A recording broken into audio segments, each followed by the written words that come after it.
6:30, and let's call this March 26, 2026 meeting of the Blowing Rock Board of Adjustment to order. We have a few things to do, way of housekeeping type things before we get to our variance application tonight. I don't think they'll take too long, but we got several.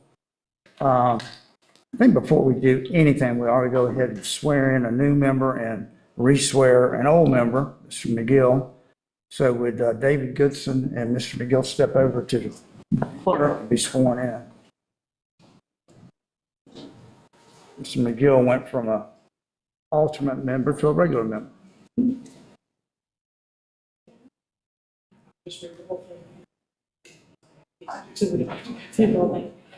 I solemnly swear or affirm that I will support and maintain the Constitution and laws of the United States, the Constitution and laws of the state of North Carolina, and the town of Blowing Rock, not inconsistent therewith, and that I will faithfully discharge the duties to which I have been entrusted as a member of the Board of Adjustment on this 26th day of March.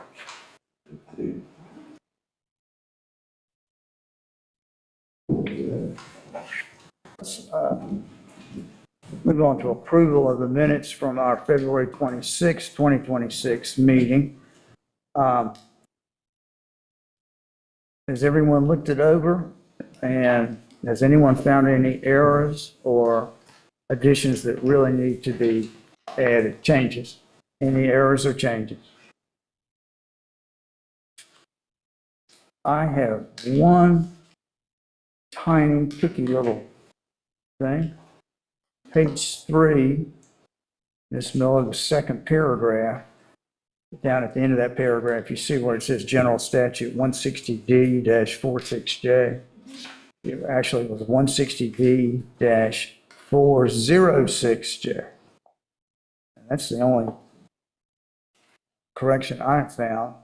So, hearing nothing from anyone else, I move that we accept the February 26, 2026 meeting minutes. Is there a second? Second. Mr. McGill seconds it. All those in favor of adopting the minutes as amended by myself, say aye. Aye. Aye. And, Am I allowed to vote since I wasn't here? Should I abstain? I think I would abstain. I think Mr. Goodson should probably abstain, but I think the three of us said aye. Aye. And we were here, so we're good to go on that.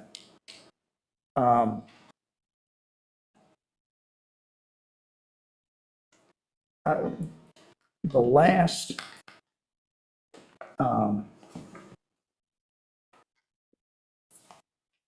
group of appellate cases that came out of the Court of Appeals a couple of weeks ago included a case, I believe it was called Earlene Thompson versus Union County. This is a Board of Adjustment case where the Court of Appeals faulted the Board of Adjustment because they did not put a paper copy of a local ordinance that was heavily involved in the back and forth between the parties. They said the Board of Adjustment didn't put a paper copy into evidence and list it in their findings of fact. And they acted like any darn fool knows you should have done that. We are hit and miss about getting copies of ordinances put into the findings of fact.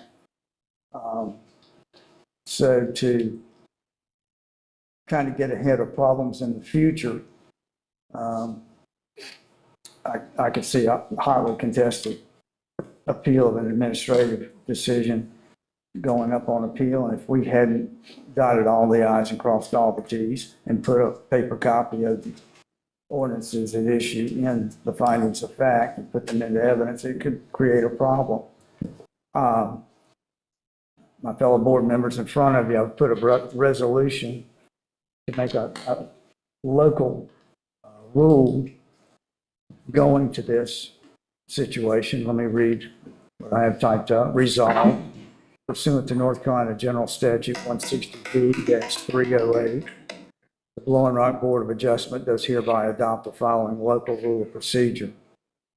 a party with any business other than a variance application before the Blowing Rock Board of Adjustment who pleads or uses a Blowing Rock Town Code ordinance in support of the party's case or position shall provide a true and accurate paper copy of the town ordinance with its section number and caption.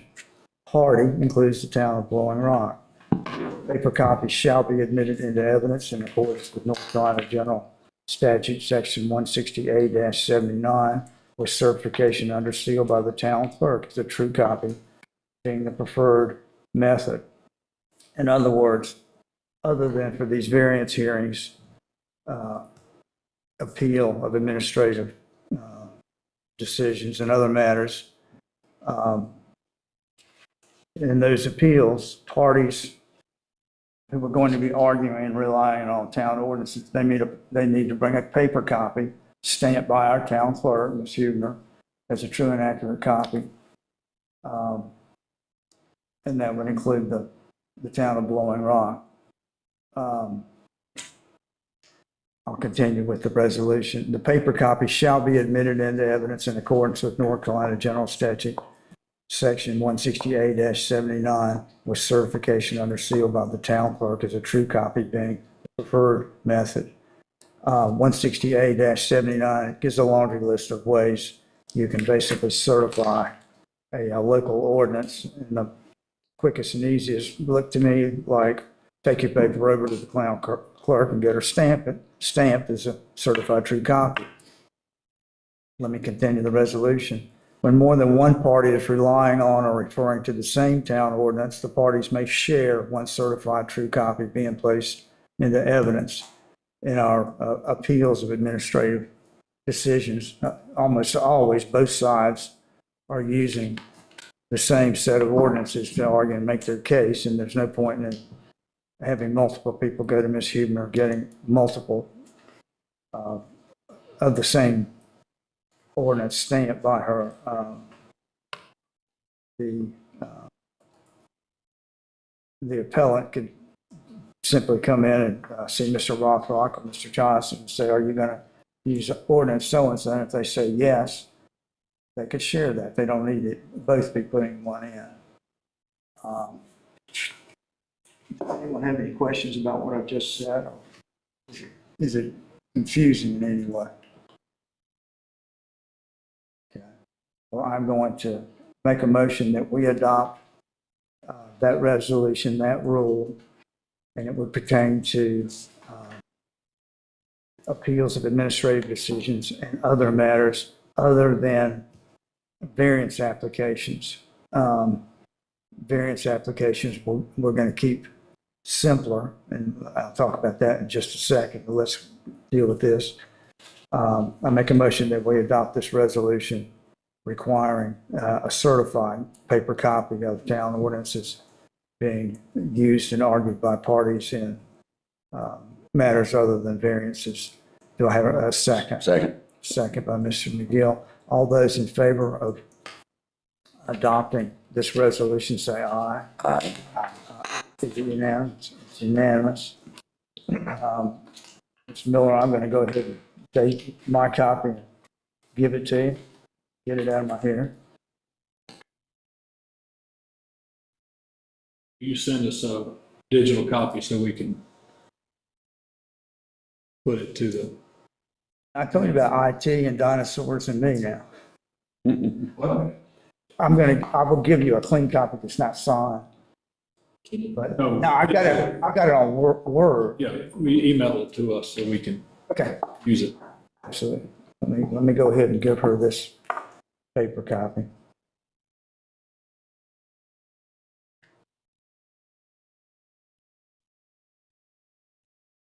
Pass it down to the clerk.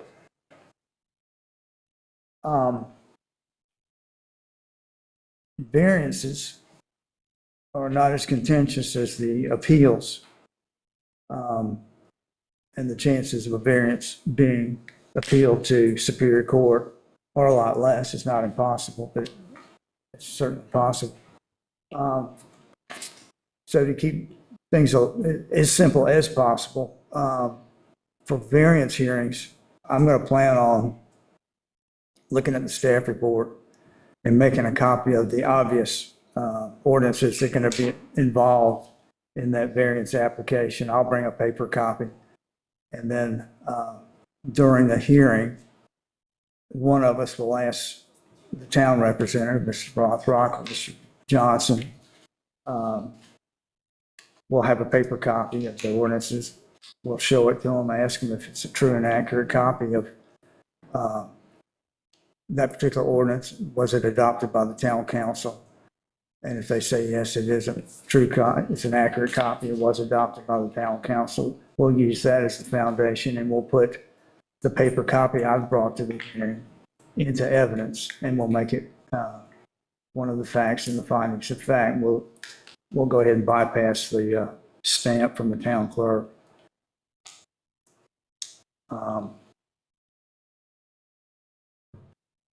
Now,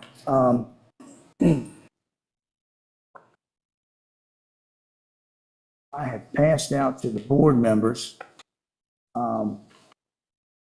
two pieces of paper that have a description or the list of what's required to get a variance.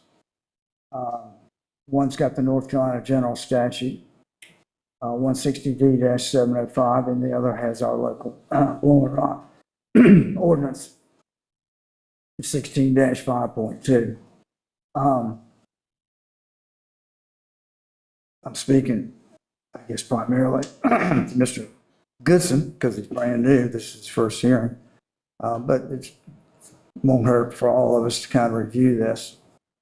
The state lists what's required to get a variance, and then the town has done their own set of requirements. They have to comply with what the state says. The town can add more, and they do add some more sort of explanatory information, but that the town cannot pass something or use something that's in conflict with the state. The state has priority. So you see on the state form, the 1, 2, 3, 4, we call those factors of what you have to show and prove up to get a variance. The Blowing Rock list has letters A, B, C, and D, and everything. The wording is almost exactly the same with a little difference. Under D, which is the fourth factor, state statute. They add the wording that substantial justice is not achieved when granting the variance would be injurious to the neighborhood or to the general welfare. If the variance is going to hurt the neighbors, that's where it would be tucked in. It'd be on that fourth factor. Substantial justice isn't done if you're injuring the neighborhood or the general welfare. The state didn't include those words, but the town, by adding those words, is not in conflict in any way with the state. And I'll tell you, I've read a number of Court of Appeals cases that deal with damage to neighboring properties, and they tuck that under the substantial justice wording of their number 4 factor. So there are the 4 factors that are necessary to get your variance. I want to talk about unnecessary hardship, the first factor, in just a minute. But let me bring your attention down to the wording right below factor number 4 on the state form. It says no change in permitted uses may be authorized by variance. A use has activity. Running a restaurant, running a retail clothing store, running a gas station, are uses. Middle of our town land use code is the table of permissible uses. It covers about 10 pages, and it lists all the various uses and what zoning districts you can do those uses in. things that are fixed and immobile, like a real estate boundary line or the height of a building, the land use code uses, they call them situations. The immobile fixed things are situations. The uses have, there's activity involved to it. The land use code isn't perfect. There are some areas where they obviously should have used use and they used situation. In some places where they, vice versa, they should have said situation, but they call it a use. But for the most part, they're consistent where the immobile fixed things like boundary lines and heights of buildings, those are called situations, and things with some activity, short-term rentals or whatever, those are uses. People have come to the Board of Adjustment before. It's been a long time, but they have come in and wanted and asked for permission to do a use, and we can't do that. It's forbidden by state statute. So just be aware of that, and be aware of those two terms, use versus situation. Unnecessary hardship. That term is something that we and I would think Board of Adjustments all over the state have wrestled with for a long time. So let me say a few words about unnecessary hardship. Mr. Goodson is primarily directed to you, but it doesn't hurt the rest of us to hear it as well. The first requirement for a variance, the unnecessary hardship, the applicant has to show that. Unnecessary hardship is not defined in the state statute, nor in the Blowing Rock Town ordinance, but they require the applicant to show he or she is suffering unnecessary hardship. The North Carolina Court of Appeals and Supreme Court also have not defined it or explained it. So where do we turn to have a working definition or explanation of what the heck is unnecessary hardship? We turn, this board turned to the authority who trains the North Carolina legislature in municipal and land use law, and that's the UNC School of Government's professors. The most respected and the most active in the field are the fellows that wrote this book, the Quasi-Judicial Handbook, a guide for boards, and other books on the same subject. David Owens, Professor David Owens, and Adam Lovelady. And David Owens also wrote with Professor Adam Brueggemann the textbook, A Survey of Experience with Zoning Variances. These fellows, they travel to Raleigh and they train the legislators, and they travel around the state and they train town councils and county commissions on land use law. So a lawyer preparing a court case who needs to establish a definition for something, he looks first to the statute. If it's not defined there, he looks to the judge-made law from the Court of Appeals or State Supreme Court. And if it's not defined there, he looks to learned authorities, such as these professors who teach public officials, such as the legislature. The UNC School of Government would say that all zoning is a hardship. It limits property owners' right to do anything they please with their property. But zoning is allowed as a public good. All the states, however, provide for some legal bending of the zoning laws by way of variances. There are properties which could not be used for anything if all the zoning laws were rigidly applied.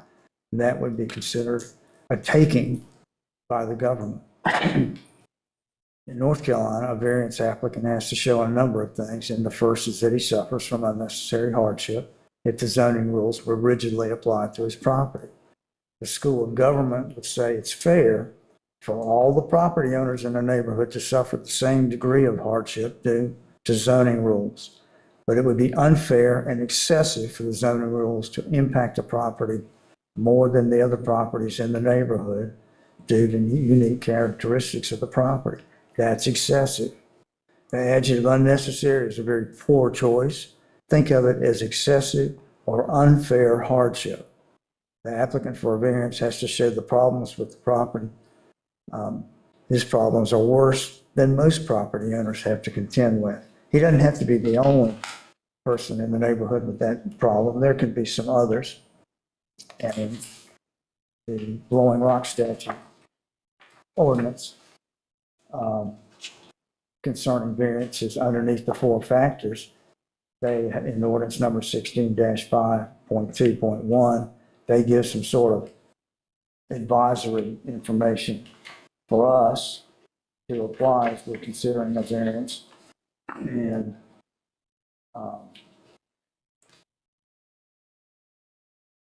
one of those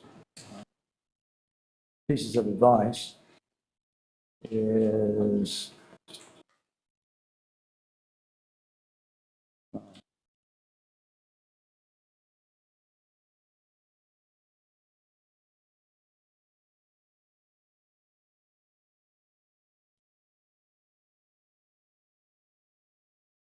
number C. The hardship is unique or nearly so, rather than one shared by many surrounding properties. You don't have to be the only one in the neighborhood. There could be other people in the neighborhood with the steep incline or whatever. But you have to be worse off. The zoning has to be impacting you more than most people.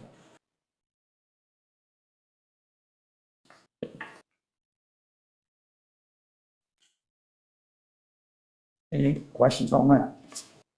Thank you for your patience. All right, moving along. We have to, according to the Blowing Rock Code, we have to elect officers every year. And we have 2 officers, a chair and a vice chair. So we need to elect those 2 positions. So the nominations, you can nominate yourself, and a nomination doesn't require a second. So do we have nominations for the chair? Nominate you as the chair. I'll second that. All right. I thank you. It doesn't have to be seconded. Do we have any further nominations? All right, hearing none, I close the nomination process. All those in favor of electing me as chair, say aye. Aye. Any nay? So it's unanimous. Thank you very much. Try to do a good job. We have to elect a vice chair who would serve in my absence or incapacitation. So do I hear nominations for vice chair? Nominate this gentleman. Mr. Brandon Walker. Do. Any further nomination? All those in favor of electing Mr. Brandon Walker as vice chair, say aye. Aye. Any nays? Mr. Walker, you are the vice chair. Thank you very much. And I think at this point, we're ready to start our variance hearing tonight. That needs a checklist.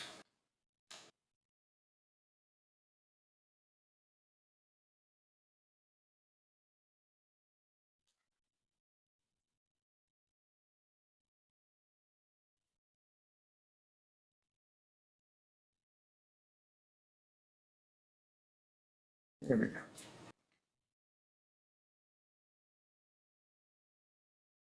All right, we have a variance hearing tonight. The variance number is 2026-01. And the applicant is KB2 Properties. The location is 1129 Main Street. The building is named the J.W. Tweeds Building, and the zoning is Town Center East.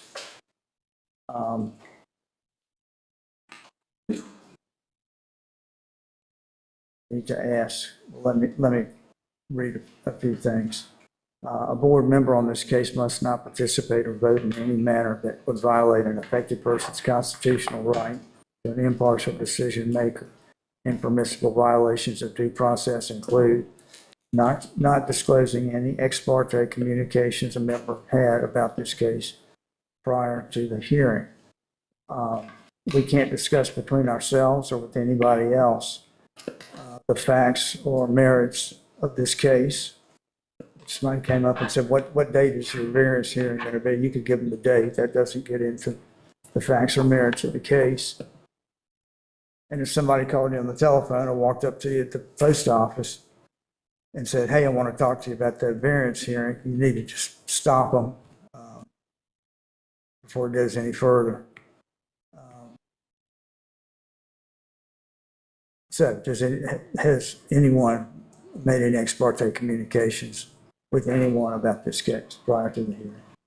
No. I hear nothing. Everyone says no. A member must not have a fixed opinion prior to this hearing as to whether this particular variance should or should not be granted. The member should not be biased. Does anyone have a fixed opinion prior to starting the hearing as to whether this variance should be granted or not? No. No fixed opinions. A member must not have a fixed opinion as to whether all variances in general should or should not be granted, should not be biased that way. Is anyone biased that way? No. Everyone says no. A member must not participate in the case if the member has any close familial, business, or other close relationship with the person involved in this case. Does anyone have any conflicts such as that? No. Everyone says no. And a member must not have any financial interest in the outcome of this case. Does anyone have a financial interest in this case? No. No. Everyone says no.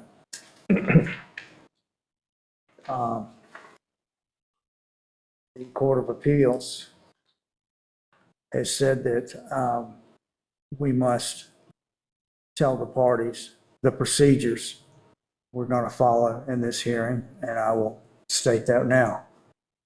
This hearing is a quasi-judicial hearing. It is conducted according to the rules and laws pertaining to quasi-judicial hearings. It will have all the essential elements of a fair trial. Parties will have the opportunity to give evidence, cross-examine witnesses, inspect documents, and testimony shall be under oath. The board's findings will be based upon substantial, material, and competent evidence. The North Carolina Court of Appeals has said repeatedly that the decision of a board such as this must be based upon substantial, competent, and material evidence. North Carolina General Statute 160D-406J says the same. Substantial evidence is defined by the Court of Appeals as that which a reasonable mind would regard as sufficient to support a specific result. The court has also said it is such relevant evidence as a reasonable mind might accept as adequate to support a conclusion. Material evidence has been said to be evidence having some logical connection with the consequential facts. Relevant. Competent evidence is generally defined as synonymous with admissible evidence. It follows the rule. This board, is supposed to follow the North Carolina Rules of Evidence, the rules used in the North Carolina General Court of Justice. The type of evidence question that most often comes up is hearsay evidence. Hearsay is a verbal or written statement made prior to the hearing, and the declarant is not here on the telephone to testify. Is not here or on the telephone to testify under oath. We do allow testimony to be phoned in. The person on the phone is sworn in over the phone and they testify over the phone. The rules say hearsay is not admissible unless allowed under a statute or by rules, and the rules have a number of exceptions that will allow the hearsay to be admitted into evidence. Probably the most used exception to the rule against hearsay is the exception for statements that were made outside the hearing by a party opponent. The party opponents here today are the appellant and are the applicant and the town, their opponents. What they or their agents or employees have said outside the hearing is admissible as a statement by a party opponent. It's a hearsay exception. And there are other hearsay exceptions, but that is the most common. We are allowed to go by the property in question and look at it, eyeball it. We can't stop and discuss it with anyone, but we're allowed to go look at it. I myself have gone and looked at it, seen it many times. Who else has seen the property in question, the J.W. Toots building? Everyone? Everyone has seen the property. is there anyone here who considers anyone other than the town or the variance applicant who considers himself or herself to be a party to this case? Anyone here that considers themselves to be a party to this case and wants to enter into this case? Seeing and hearing nothing, we'll move on. Is there anyone here that doesn't want to be a party, but they want to testify? They want to be a witness. They want to speak to what's going on here. Anyone here that wants to be a witness in this case? And Mr. Harwood, you want to be a witness? Yes, sir. Okay, all right. Are you being called by a party? Yes, sir. Okay, very good. Can I ask how that works? Yeah, let me say something. It might answer your question. The rules say we're only to hear from people that have relevant evidence and what's the rest of it? And not simply an opinion, a personal opinion as to the variance.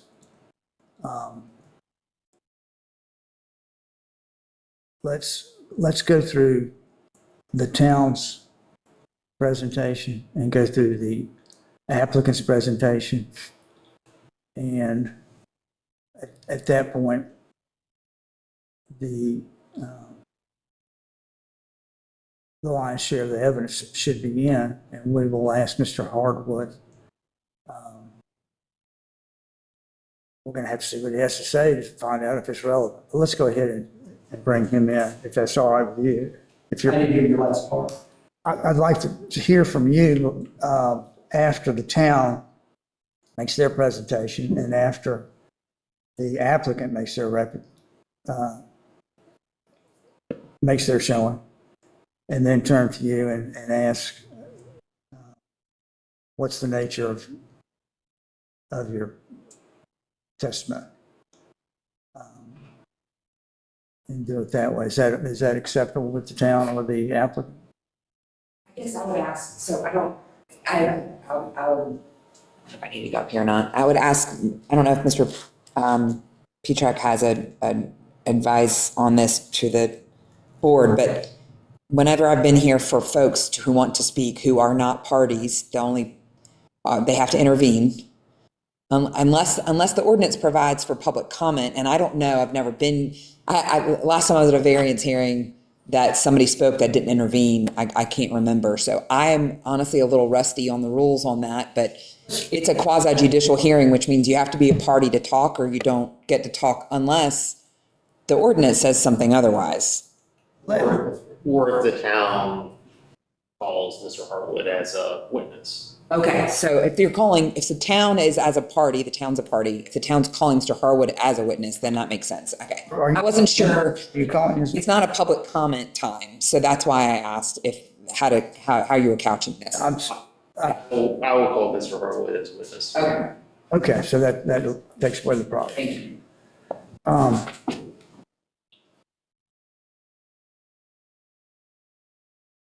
Well, to kick things off, we all need to be sworn, so as soon as we do that, then I can start, if you like. Okay, let me do one more thing. Mr. Goodson, in this case, in this hearing, the town is a party and the variance applicant is a party. We have two parties.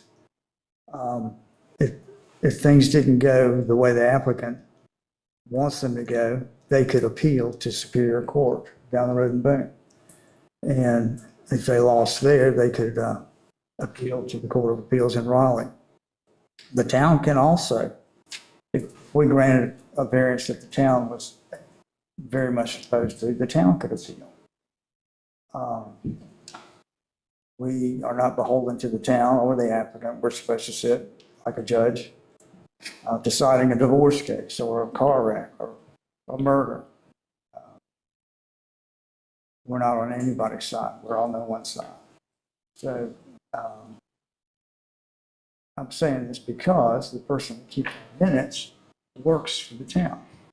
So I'm going to turn to Ms. Garrett and say, do you object to Ms. Taylor Miller keeping the minutes? She does work for the town, in fact, works for the planning and zoning. Okay. No objection. Okay, very good. And that's why we asked, because she works for a party.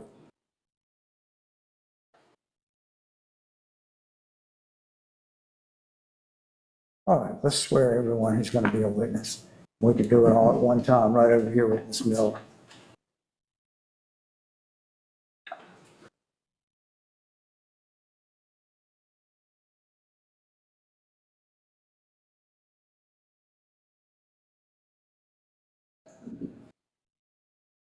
You solemnly swear that the evidence you shall give to this body in this matter, being heard, shall be the truth, the whole truth, and nothing but the truth, so help you God. I do.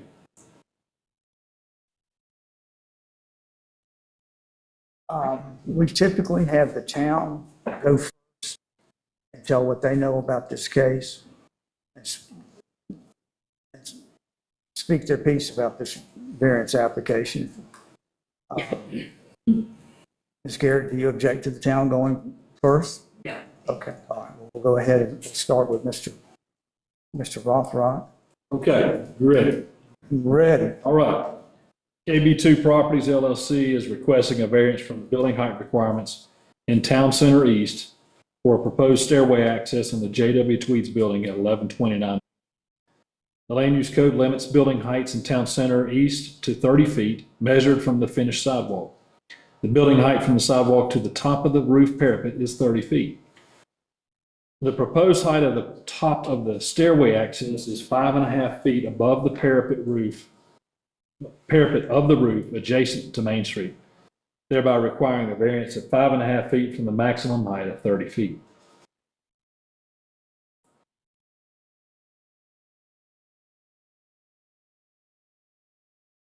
KB2 Properties is planning to construct the stairway for access to the roof on the J.W. Tweeds building. The arrow here indicates the location of J.W. Tweeds. Typically, structural appendages such as chimneys, church spires, elevator shafts, and similar structures are exempt from the building height limitations for each zoning district listed in section 16-12.6.7.1 of the land use code. Now I have that up and I'll show that in its entirety here in just a minute. However, this exception does not apply to the zoning districts in the downtown area, being Central Business, Town Center East, Town Center West, or Town Center Sunset, due to the way that the land use code is currently written. The only relief from the building height requirements is through section 16-12.8 at the end of the section that deals with, or the article that deals with dimensional regulation. When the project is being considered for a special use permit through the Board of Commissioners. The applicant for this project is not seeking a special use permit, nor do they need to for what use they want to make of the building. Therefore, the applicant is seeking relief from the requirements of land use ordinance related to the maximum building height of 30 feet for Town Center East through this variance request. The proposed, we go on to the next slide. I think this will explain a little better. The proposed roof access stairway enclosure will be 5.5 feet higher than the maximum 30-foot roof height. As I explained earlier, the current roof height parapet is 30 feet above the sidewalk, which is the height limit for Town Center East. And then below that is a flat roof membrane surface between 30 and 36 inches lower than the parapet at the front of the roof. Where the stairway is planned, the top of the structure will be no higher than 5.5 feet above that parapet, nor more than 35.5 feet higher than the sidewalk elevation. The enclosure will be finished with brick to match the side of the building, as the front of the building brick is painted white, so it won't be painted white like that. But, the applicant is requesting this variance of 5.5 feet to construct the stairway access enclosure. You might follow the cursor. I'm gonna show up here, and then the applicant may show a little bit more detail than I would. But this showing up. Okay, you can see the cursor there. So that's where the stairway it would come up from the second level and into this area where they could access the roof. And then this is a section that would show, now this current version shows a glass version of a stairway access enclosure, but what they're proposing is brick, not this glass type structure. So you see the Main Street is on this end, and then, so this is the access and we come up here. Let me go back one. They did a mock-up of the stairway enclosure, and you can see the yellow arrow, and this was just framed up mock-up that they did one day, and we took pictures of it and showed you how it would be visible above the roof there. In front of the building, across the street, it was not visible. And then north of the building, you could, the picture's small, but you could see it here behind the midways back on the building. This is another drawing that shows the front of J.W. Tweed's here, and then this, if you were in a level where you could see that stairway enclosure, it would be here. But you would, standing on the ground, you're not going to see that, but you'd have to be above a little bit to see this view. And then this would be the view from the Brass Exchange, if you looked across from Brass Exchange. And this roof line here is the Fig Leaf building, and then this is the gutter line of the Fig Leaf. So this, the Fig Leaf, and then this is J.W. Tweed's building. And you can see how here's the parapet, and then it's a sloped roof, but some call it a flat roof, and it runs all the way back.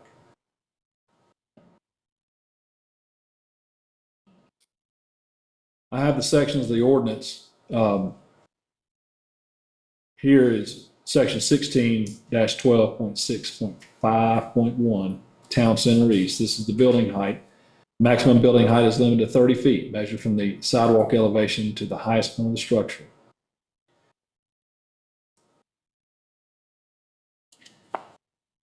Then when you get over to section 16-12.6.7, this is building heights everywhere else except downtown. This is where it says excluding districts in section 12.65. And this would be how building heights are limited in these zoning districts. And then in general business is the paragraph below that. And then there's an exception or an exemption in 12.6.7.1. Subject to in the next section 7.2, I've got that on the next page. The following features are exempt from the district height limitations set forth. Chimneys, church spires, elevator shafts, and those things not intended as places of occupancy and storage, HVAC equipment, flagpoles, and similar devices. And then how they're exempt, there's this section of the ordinance details how they can have exceptions. The only thing is that section, that subsection does not apply to downtown. And so that the way that it was written, there's not an exception for that. So I responded to the applicants when they were asking about doing this, that I didn't have the authority to grant that, and the ordinance was not written in such a way. And so I said the variance is probably the only option that you have. A little bit of explanation about how we got to this point and explaining what the plans are for requesting that variance. And then from this point, I'd be glad to answer questions, and I know the applicant can share what the plans are. Let's let the applicant go ahead and ask any questions of Mr. Rothrock. Yes. Yeah. Okay. So we can Okay. So for the record, my name is Chelsea Garrett from Deal Mosley Law Firm. I represent the applicant. And just one or two questions for Mr. Rothrock. Do you recall whether, well, first of all, did you draft the sections of the ordinance that are being discussed tonight? Yes. Okay. And were the sections of the ordinance that you just put up on the screen that we're discussing, and for the record, those are 12.6.5 and 12.6.7. Is that all of them? Yeah, there's subsections. And subsections of those, okay. Were those drafted at the same time? No, they were not. 12.6.5, this part, building heights downtown. The first amendment to that was from 2006. It pertained to all of downtown zoning districts, and at the time, we only had central business. We came back later and added town center. And then amended it again in 2024 and clarified this language to what you see now. It was a lot more, it was more wordy, and there were a lot of other explanations on how you arrived at certain building heights in downtown. So when we rewrote this in 2024, we wrote it, this is how it appeared. And then we added this part here, When you say this part here, where it says excluding districts in section 16-12.6.5. We added that parentheses in 2024 because it had already excluded, those districts were already excluded. So we put a clarifying parentheses in that. okay, and so it was 12.6.7.1, which is below that, added at the same time? No, that was already in there. Okay, so that was already in there. Yeah. And so I guess what I'm getting at is there any, I realize, do you recall if the section numbers changed? Or at one point, my understanding was that it was a surprise to you that 12.6.7.1 was a limited relief to certain sections of town. Correct. And I guess what I'm trying to get an understanding of is why, was that a surprise because of the ordinance changes? No, it was a surprise because I met with Adam about how that section applied. I just never realized it in the 20 years it's been changed, that particular part on these exceptions didn't apply to downtown. Okay, thank you. So if we'd realized it, we may have made an exception in the past 20 years or within the past year since we had adopted the new language, and Regarding town center? Okay, we never realized it. okay. And it's accurate to say then that is why, as you said, you advised that a variance would have to be sought because there is no discretion in the ordinance to allow for any of those appendages to go above 30 or 35 feet, depending on what side of the street the building's on. Okay. Okay. I think those are my questions for Mr. Rothrock. Mr. Rothrock, you said you were involved with the writing of these ordinances. Was town center supposed to have been included in the exceptions and it just didn't get done, like a typographical error? Yeah, it probably should have been correct, because to go back 20 years when we added the section for just downtown, all of the zoning districts were classified under the 6.7. Every zoning district that we had, building heights applied in this section alone. And so going back and rewriting it in 2006, we just created a new section and bumped this down, just from a formatting standpoint. But we never looked at this to see, do we have an exception for downtown, which never did. So my question, you were involved in the writing of the ordinance. And I asked for was town center intended to be put in, but it just, for some reason, didn't happen, or you don't remember, or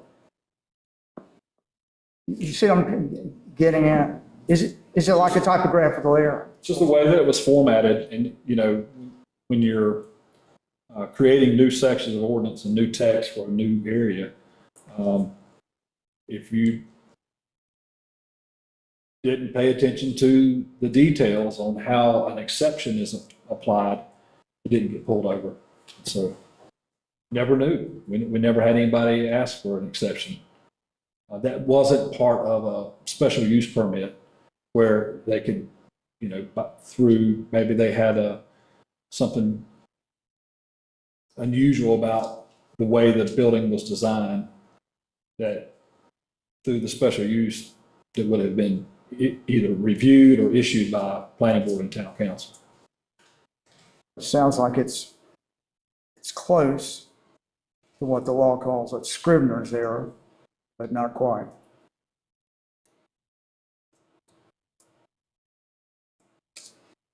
It's nothing that can't be changed through the code revision process, but at the time this was asked for, we looked at it, like, it doesn't apply.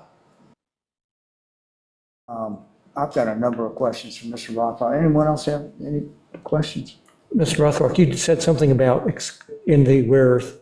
there were exceptions, but you said something about storage. What was that again? About could not be used for storage or? Let's see, it's, you see this subsection A here, chimneys, church spires, elevator shafts, and similar structural appendages not intended as places of occupancy or storage. Thank you. Any other questions? I have some, but you can go ahead. Earlier tonight, we passed a resolution talking about putting paper copies of ordinances into the factual finding as well as into evidence. Would you pass these two down too?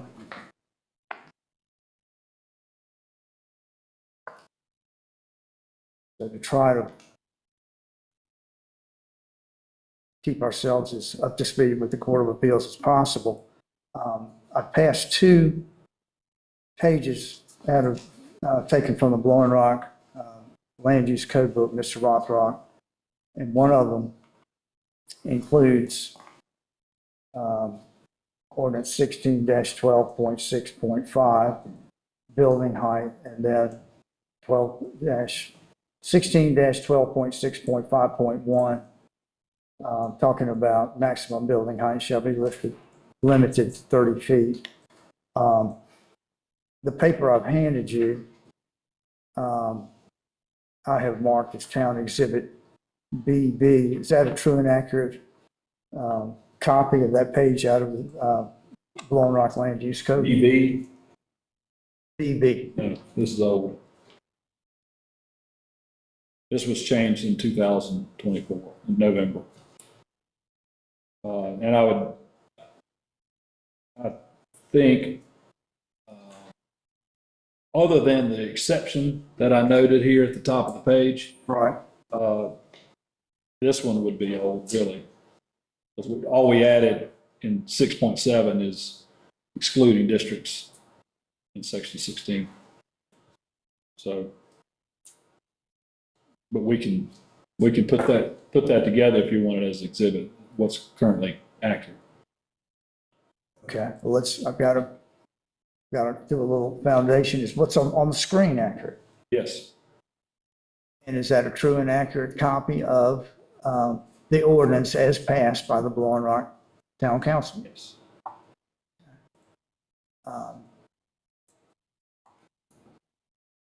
Could you please put a copy into evidence? Yes. Let's turn to the other one I handed you. AA is that one. Mr. Chair, I can just, for the extent it helps with the record, the applicant doesn't have any objection, and would stipulate that the ordinance definitions I'm going to put on the screen that are part of the town's presentation are the accurate current versions that the applicant relied upon in its application. That's helpful, and I appreciate that, but I want to try to get us use. Putting a copy of it into the record, into evidence, actually. The town exhibit AA, is that one active? Can you put that one up on the, It's up.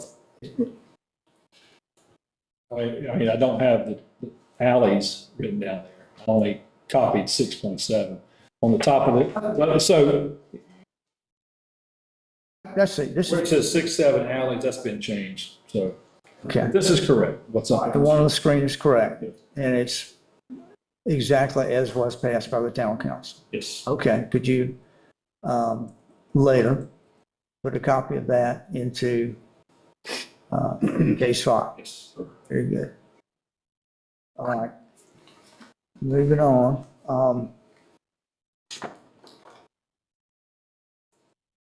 Notices, were all public and private notices of this hearing sent to those entitled or required to receive those notices? Yes. How many adjacent property owners received notices, or how many were mailed out?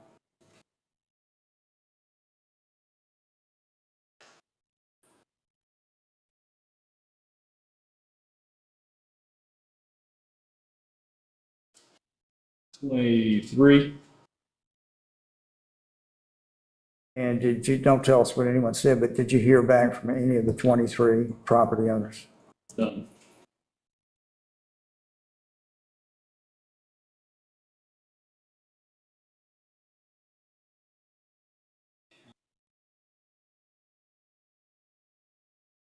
We posted the property, if you were going to ask that, and we wedged it against the building, so. I saw that.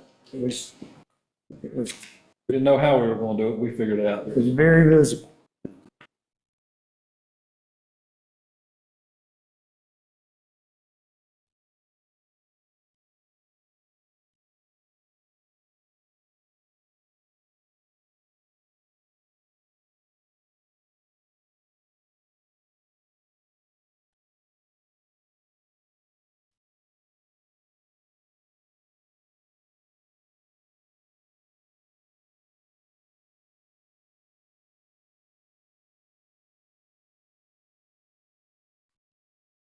What the applicant is proposing, Mr. Rothrock, would it impair emergency vehicles such as fire trucks and ambulances?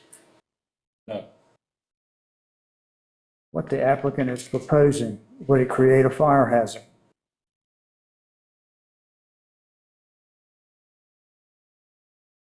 I don't think so. What the applicant is proposing, would it block or impede visibility on any street or highway? No. What the applicant is proposing, would it be contrary to public health and or safety? No.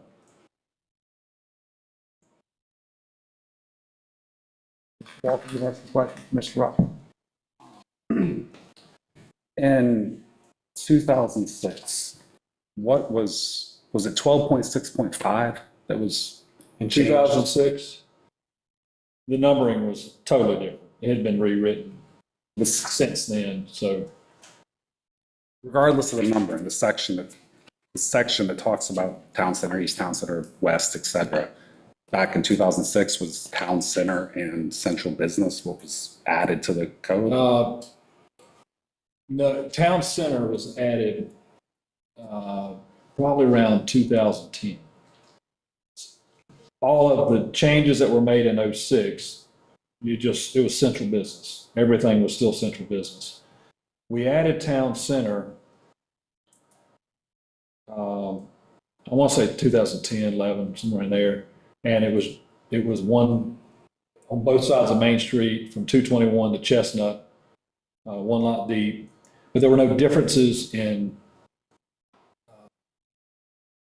uses. But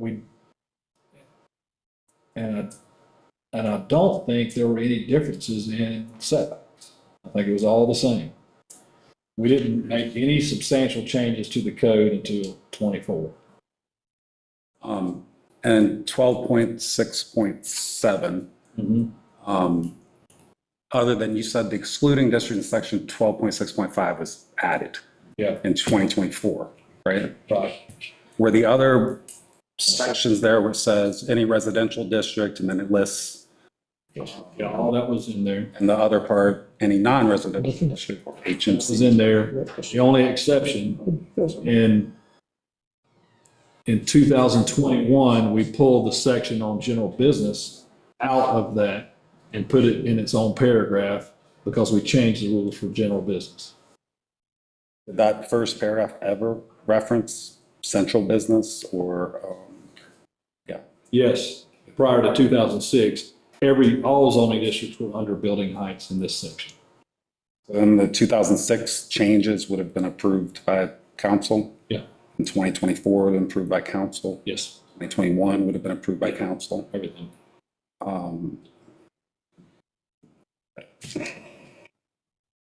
And I'm sorry if I got the general business, the second paragraph, that's been there at least since 2006? No, 21. 21. Yeah, so where it says HMC, HSG, O&I, and PSG, PGS, general business was in that grouping. And then the rest of the sentence went on as it was. In 21, we pulled general business down and added and made this modification to it.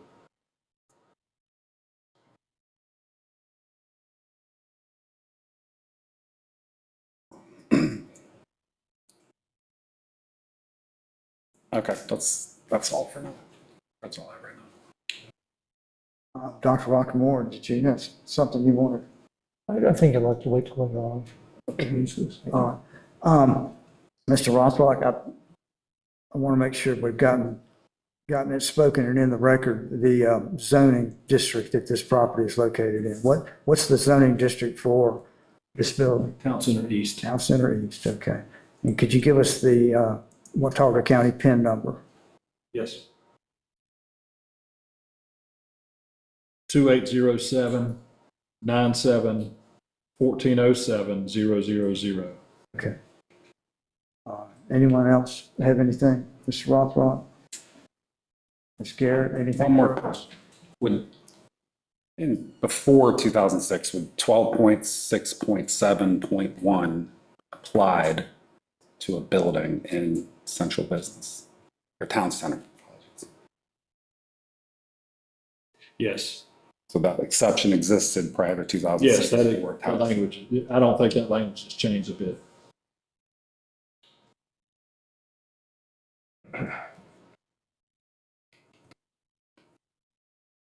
That would go back to at least 2001. Mr. Rothrock, can you go back to the image, showing the roof of the proposed, where the proposal is? This one? No, the photograph. This? No, going, there, that one. One building, two buildings up towards north. Are there things on that roof of that building? This? I can't see your, This one? yeah. Looks like some HVAC units maybe, and then I don't know what that is. Thank you. It's probably some kind of a spec. Actually, they are, Kevin, excuse me, Mr. Rothrock. You can pull up I can pull up some of my photographs now if you want. This is a late edition. I don't know what's going to happen. Hang on a minute.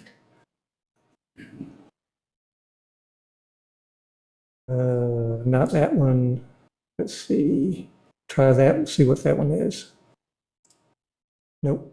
Next one. Let me just go through. Keep going. Go on, keep going. Keep going. There. That shows those two units I think you mentioned. Yeah. Okay.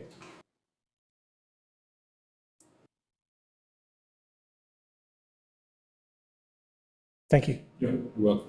That's it. Ms. Garrett, any more questions of Mr. Rothrock? No. Mr. Patrick, you had another witness? Yes, Mr. Chair, at this time I wanted to call Mr. Harwood.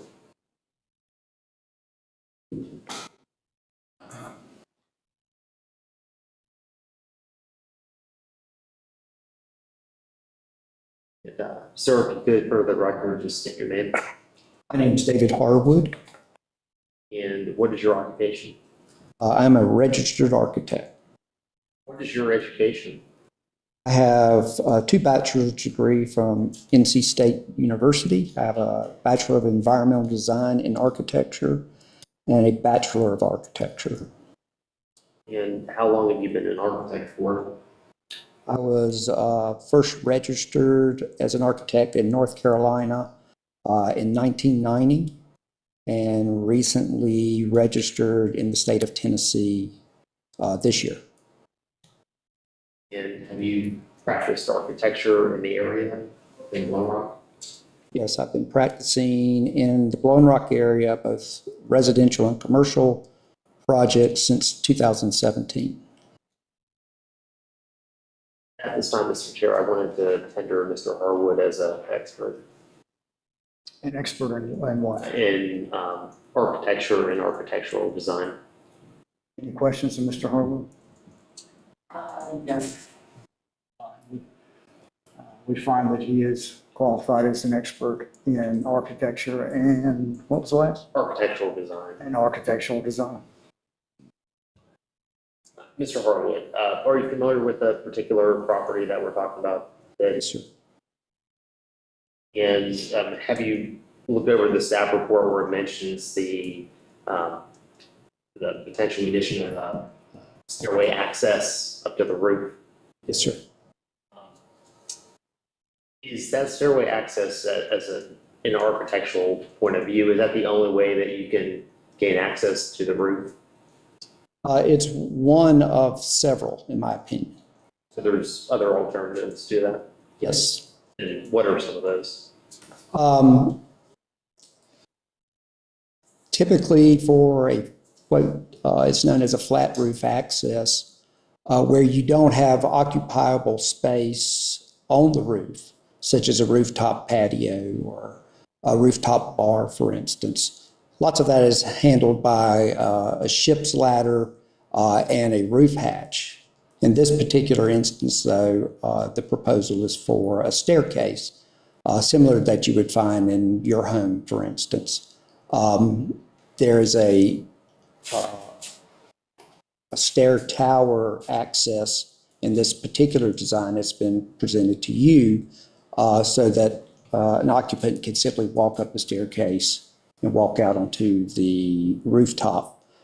There are other alternatives to that that would not violate the height restriction ordinance associated with this building. They fall into more of a category known as a type L roof access hatch.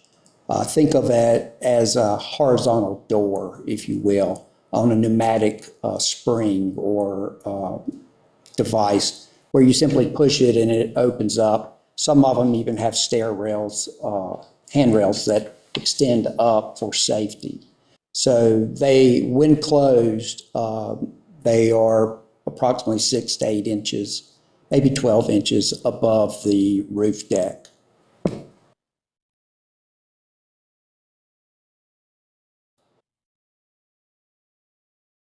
This would be an alternative to the design as proposed. Yes, sir. I have no further questions. Any board member have any questions? I have a question. So when I was looking over these designs previously, what is the patio for? I think it says raised patio or something. I can't read it, but what is, in that design, is that where the units are going to go? Or, so what is that patio for? Is it for separate use? I could not answer that question. I'm not the design architect, so I would have to defer that to someone else.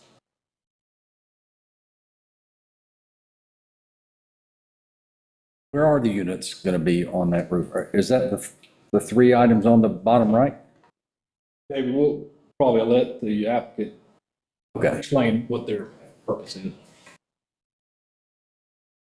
Mr. Harwood, do you think that the access to the, not the adjacent building, the next adjacent building probably follows what you're talking about, some kind of a roof hatch, since there's nothing visible? Actually, there are three things visible when you blow it up, I think, but the units, and then there's some other white thing, but do you think that it's probably, I'm sorry, I don't quite understand your question. if you look on that image, there actually, you see, it looks like there are two units, and then there's something else flat on the roof. Would that be something that you would think would be providing access there? I do not know. I have not personally examined that roof. It's hard to tell from that photo what those might be. Kevin, excuse me, Ms. Bravo, can you go back to my images again?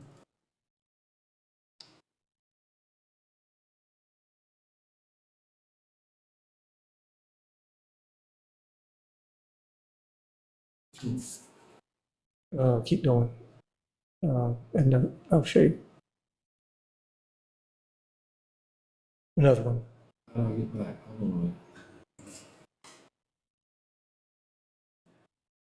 a minute. The bottom one. This one? This is taken from the second story of that building. There's no obvious, I went in the building, talked to the people, asked for permission to examine. As far as, If you're going to testify, you need to be sworn in. Go Okay. ahead and get sworn in. okay. Yeah, You guys are the judge. Oh, I was Judge just, can I testify. was going to ask, okay, I was going to ask him if, okay, all right, about that.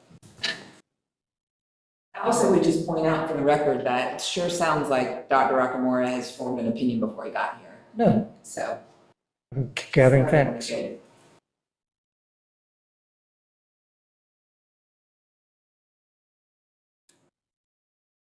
Any other board member have any questions, Mr. Harwood? Mr. Harwood, you said there were, the stairway's not the only way to get to the roof. There were alternatives, and you said in plural, other than the roof hatch with the ladder from down below. What would another alternative be, or is there another alternative? I would say that there was an external ladder. You could have an external ladder. Like a fire escape coming down the street? Yes, sir. Does the building have a fire escape now?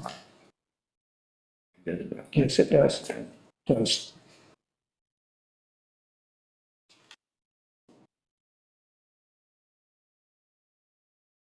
That's on the back of the building. Ms. Garrett, any questions, Mr. Harwood? I do not believe so. Thank you. All right, thank you, Mr. Harwood. Thank you. Anything else from the town?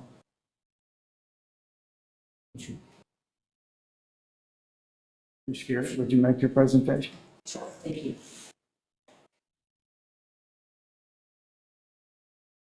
I would like to call up Adam Rice.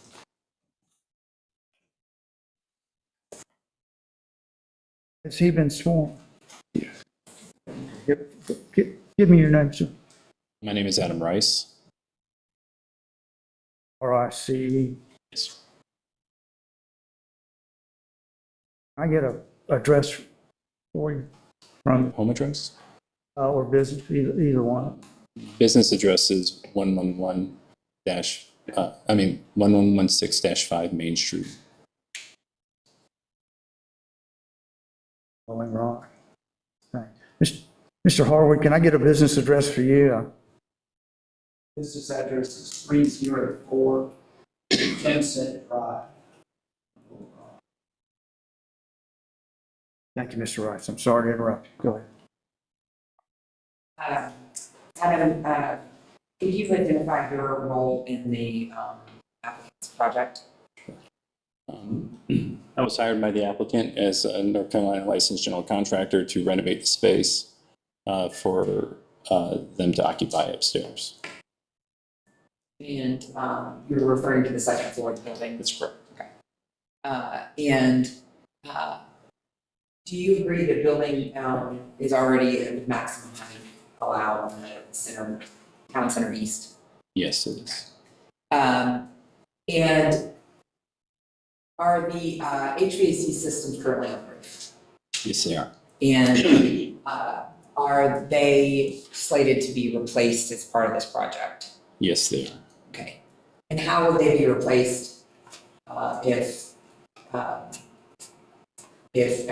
do you know, well, first of all, do you know how they were placed there in the first place? I would assume that they were probably placed by a crane. And is there any room in the back of the property or around any of the sides of the property to put the HVAC systems? My understanding, the property boundary doesn't exceed the perimeter of the building. And so I think there's a slide showing the aerial GIS view that just identifies the building. Those are the tax map lines, correct? Yes, I'm not sure they're accurate. In your experience, those are not, that's not a survey, in other words. Correct. And those are viewed as, or do contractors rely on the tax map to establish boundaries prior to the contract? No, we would come in and speak to Mr. Rothrock, and he seems to have better overlay that's accurate. Okay. And you heard Mr. Harwood's testimony? Yes. Is it, well, first, can you tell me why the design in the project calls for a stairwell instead of a ladder?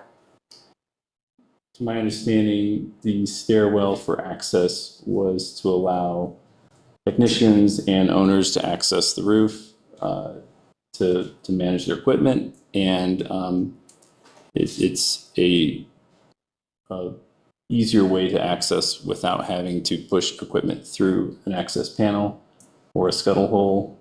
Definitely safer. And the fire escape that is on the back is very narrow and tight and rather difficult to carry a person through it, let alone a person with equipment or tools. Is the J.W. Tweeds building, at least based on the photographs and your observations, taller than the adjacent buildings? Yes. Okay, including the building in this picture to the north that Rob Moore pointed out, the brown roof. Yes. Okay, that's the Sotheby's building. And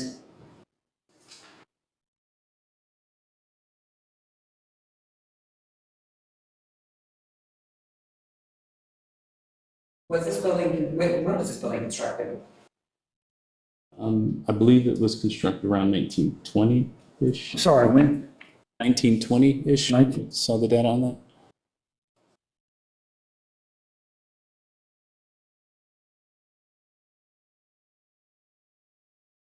And would what would the proposed stairwell structure look like? The initial proposal was to erect it out of like a storefront glass to provide more of a transparent look. But then it was suggested to mimic the exterior facade of the current building to blend and not be so uniquely different. And so would it be the same, does the side of the stairwell facing south would be the same as the south side of the building? Correct. And then the front stairwell, I call it the front, or at least the portion of the stairwell parallel to the front of the building would be the same color as the front of the building? Possibly. It's not visible from the front anyway, so. Okay.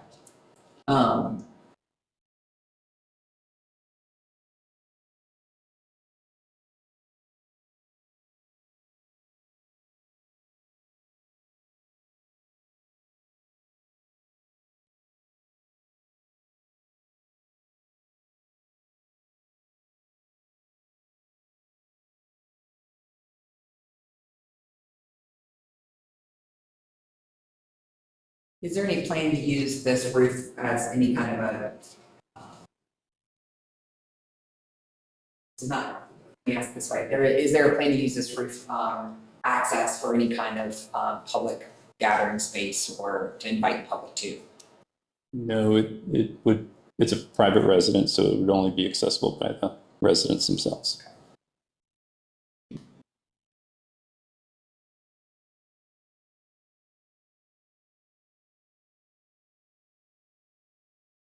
No further questions.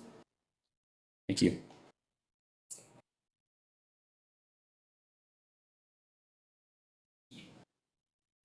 Yeah, so the question I asked for Mr. Harwood, so the design, Kevin, Mr. Arthur, can you go back to where we see the top of the roof?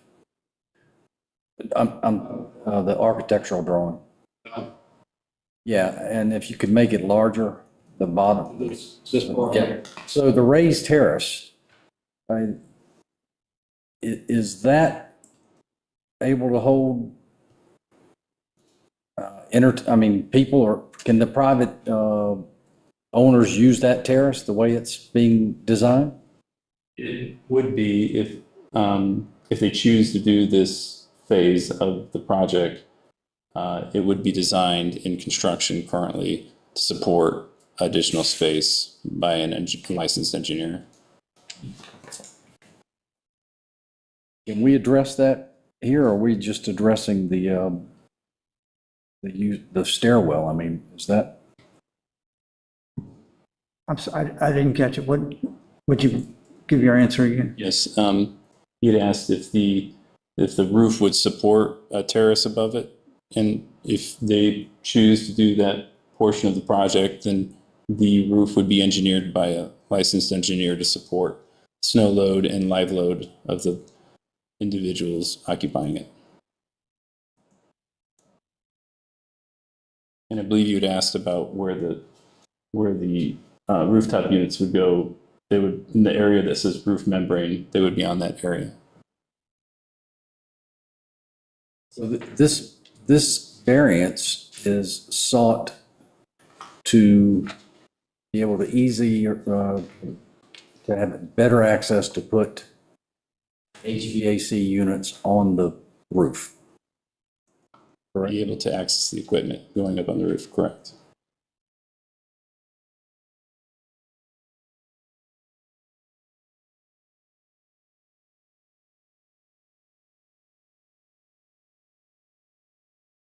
Well, I guess the question I'll ask is, if it's built like it is now, does that allow residents to use that for their own purposes with that stairwell and that raised terrace? Could they have gatherings up there? I mean, is that's the way it looks to me. I mean, this is more than just having easy access to put HVAC units up there. Does this town have any type of regulation for rooftop entertainment, even if it's private?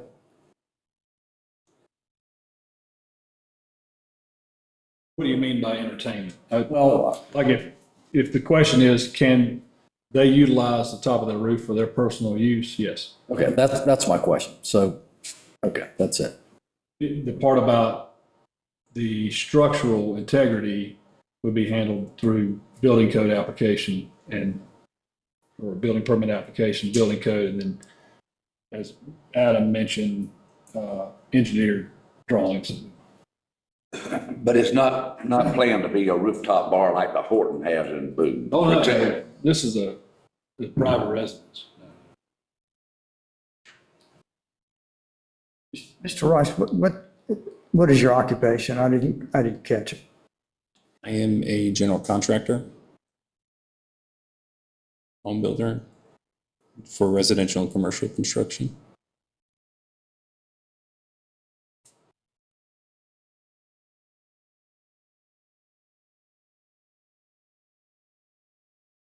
Any board member have any questions?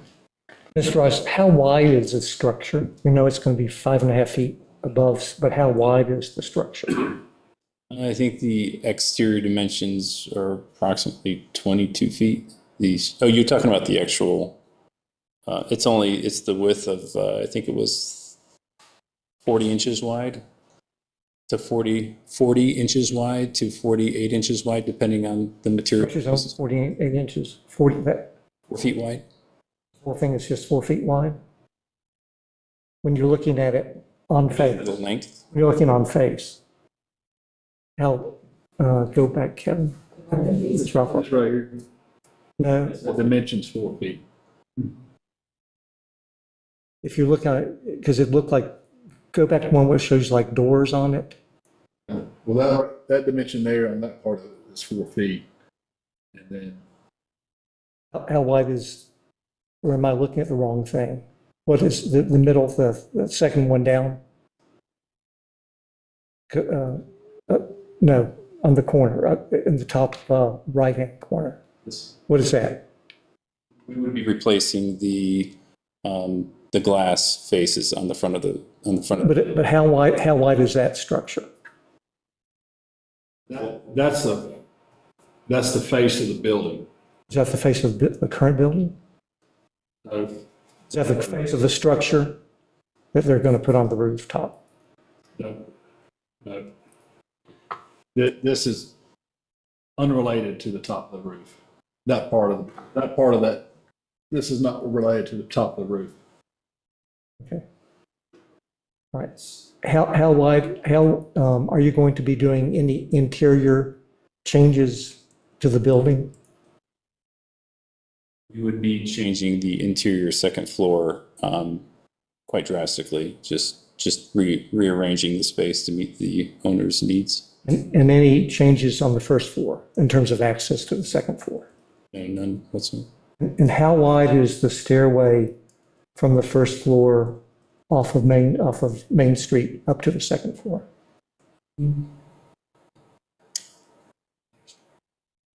It's about 36 inches, 3 feet. Okay. I measured the door and it was 34 inches, and it looks like the stairway is more narrow. See?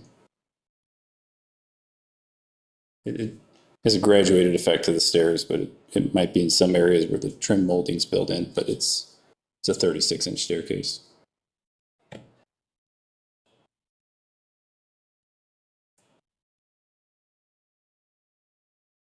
Any more questions? Ms. Garrett, do you have a problem putting into evidence the two sketches so that they go into evidence as exhibits? Would you have a problem doing that? Yeah, we would submit our entire, all the exhibits attached to our application as exhibits. I wanted, let me show you what I put an identifying writing on each of them. I've called one applicant exhibit AA and the other applicant exhibit BB, so that if someone reviewed this case later, they could say, let's take another look at the whole stack and go through that, so that they could hone into what they wanted. Yes, I think these are the same as what was attached to our application. I have no issue with those identifiers. Okay. Thank you. So, again, these to the clerk. Ms. Miller, these are now part of the case file, and they're in evidence. Thank you.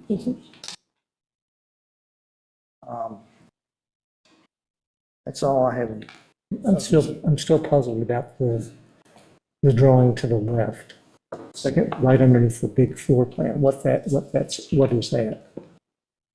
Would you ask Lee? What is the drawing below the second floor plan that has all the panes in it, the divided? That was an original, that was originally submitted, sketch. Switch back to brick. So, but what am I looking at? What, is that the fate where it comes out onto the roof? This right here? No.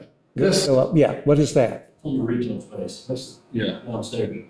Oh, that's downstairs? Okay, okay. That's the second level. Yeah.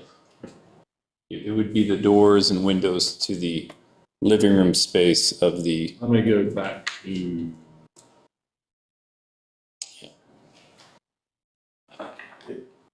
Would replace those. from facade of the building. So will 36, Mr. Rice, will 36 inches allow you to move compressors upstairs? You can move certain compressors up 36-inch staircases. And you're I'm not- sure 36, yeah. I'd have to understand the equipment that's being put up there And where are the current compressors located? on the rooftop. On the rooftop? Where are the current compressors for this building? On the rooftop. On the rooftop. They're not on the ground? That's correct. So what are all the compressors, looks like they're, I'm not sure whose compressors those are.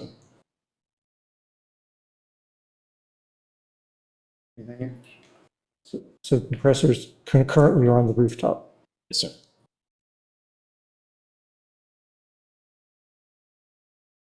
Mr. Rice, do you know how the current HVAC system was placed onto the rooftop?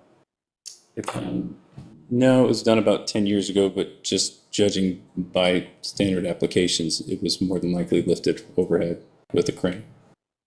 And this may be more appropriate for Kevin, but you mentioned property lines as tax maps.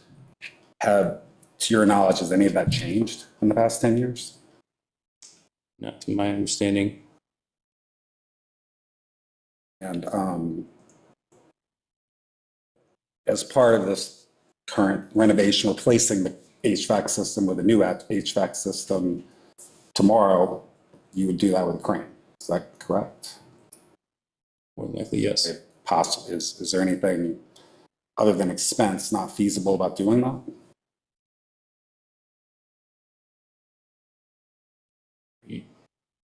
Are you saying a different expense? Is there a reason that it would be impossible? Well, impossible? Place new HVAC units? Nothing's impossible.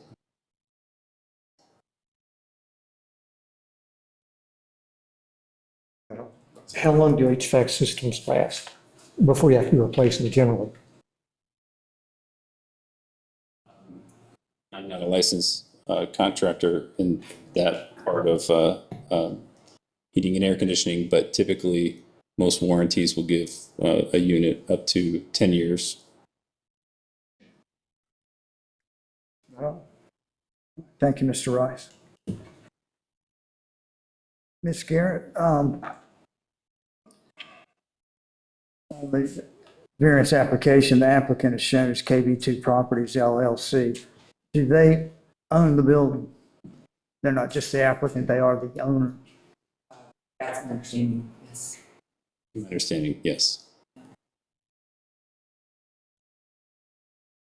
Thank you, Mr. Rice. Ms. Garrett, do you have anything else?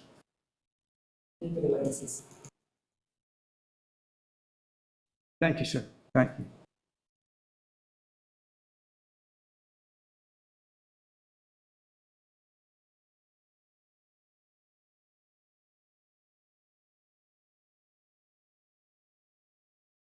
All right.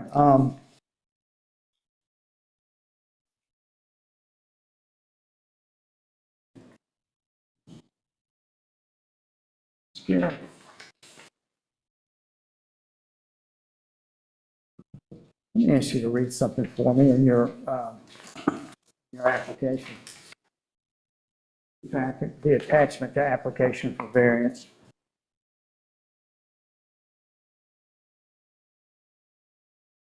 The large paragraph at the bottom of that page, it starts out, it's not possible to add the staircase. Sorry, I'm looking for help. It's your type attachment. Yes, and you said it was on the second page of the, Yeah, reason for request, and then at the bottom is a large paragraph. yes, okay. All right, I want to get that in the record very, very clearly. Would you mind being sworn in? I'm just going to ask you to read your own writing, but just for the sake of form, would you mind being sworn in? I don't think that's necessary, Chair, and I'm the attorney, I'm not going to get sworn. This is the application for the party. There's no need to get, I'm not Well, I mean, have you ever tried a case where you were an attorney and you got sworn? and, I'm not sure that goes with the procedural rules. If Well, let you me- don't mind, ask the question and I'll try to answer it. I don't think I need to be sworn to answer the question. Well- That's what I'm saying. some things, I assume you typed in, she wrote it. I did at the client's request, just like a complaint in court or anything else. And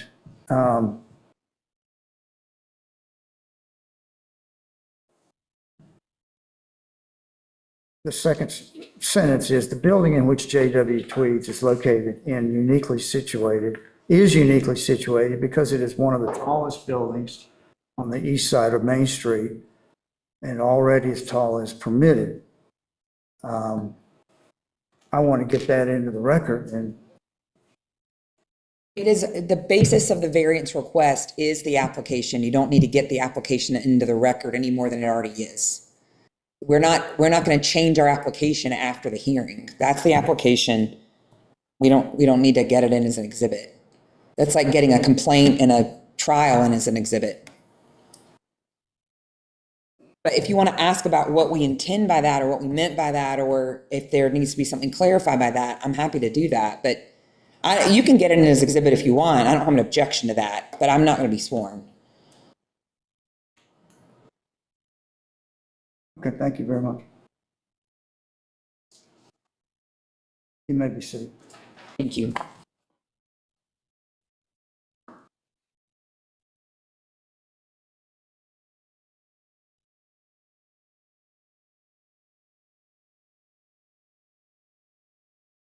Now let's do our facts.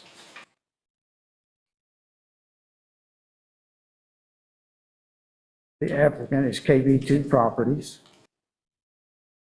The owner of the property in question is KB2 Properties, LLC.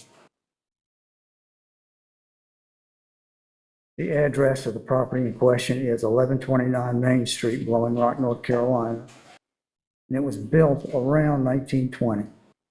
The property is zoned Town Center Eats.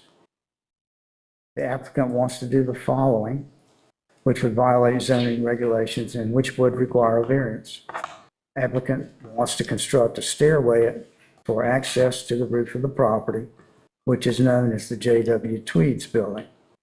The top of the stairway enclosure will be 5.5 feet higher than the maximum zoning allowed 30-foot roof height. The stairway structure will be 12 feet 6 inches long and 4 feet wide at the roof, on the roof.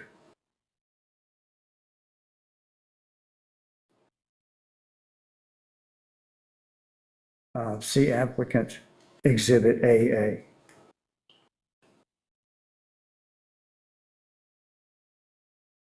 The Blowing Rock Zoning Code Ordinance section, which is at issue here, which stands in the applicant's way, is section 16-12.6.5. And put into words, the ordinance requires that the applicable building height for buildings in the central business and town center districts is limited to 30 feet.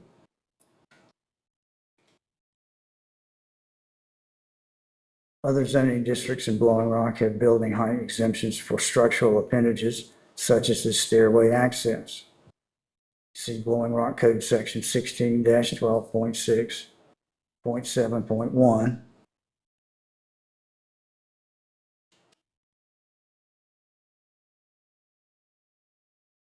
And Blowing Rock Town Ordinance 16-12.6.5.1.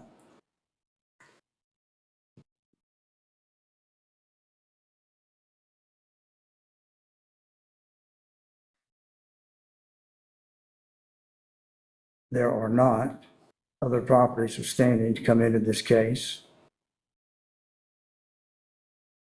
The applicant did provide drawings or sketches or plans or pictures illustrating what the applicant wants to do.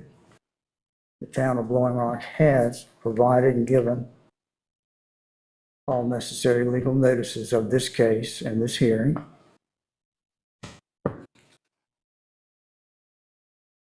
There was proper notice of this case and hearing given to all property owners with property abutting the parcel of land, which is at issue here.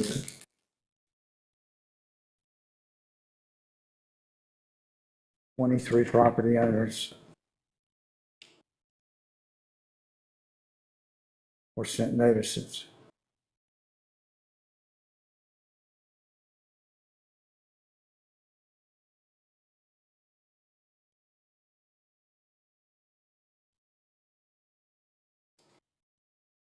There were witnesses in the hearing besides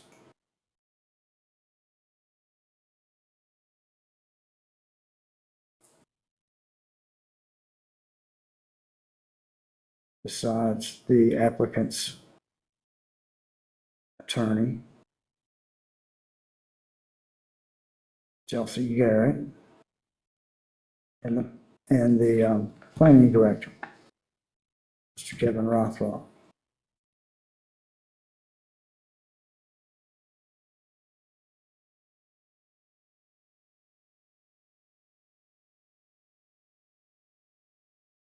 And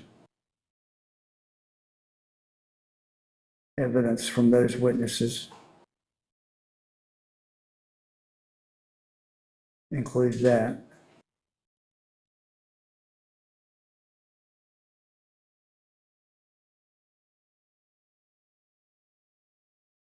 Strike that. Starting that fact over. There were other witnesses in the hearing besides the applicant's attorney, Chelsea Garrett, and the planning director.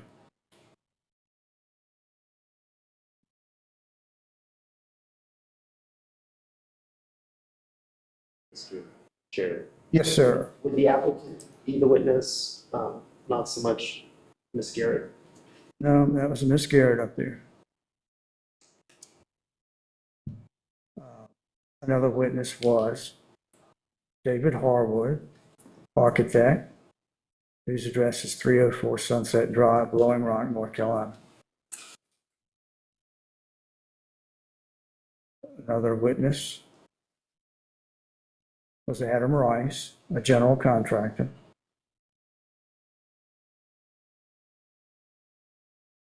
whose address is 1116-5. Did I get that down wrong?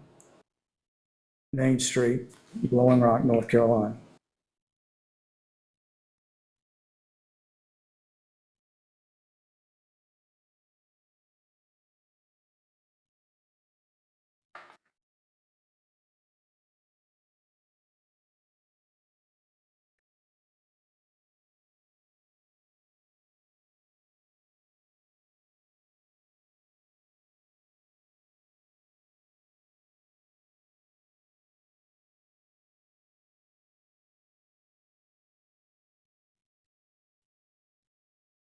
What the applicant is proposing would not impair emergency vehicles such as fire trucks and ambulances. What the applicant is proposing would not create a fire hazard. What the applicant is proposing would not block or impede visibility on any street or highway. What the applicant is proposing would not be contrary to public health and/or safety.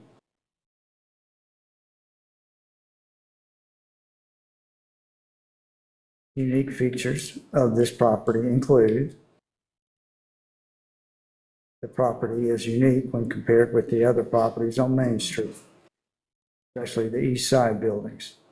The majority of the other Main Street buildings are not as tall, meaning the property issue here is already as tall in height as allowed, while other properties are not.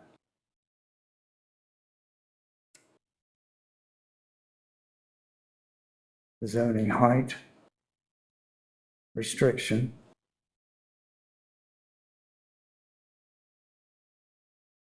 affects this property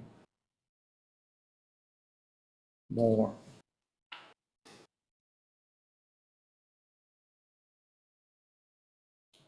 than others in the neighborhood.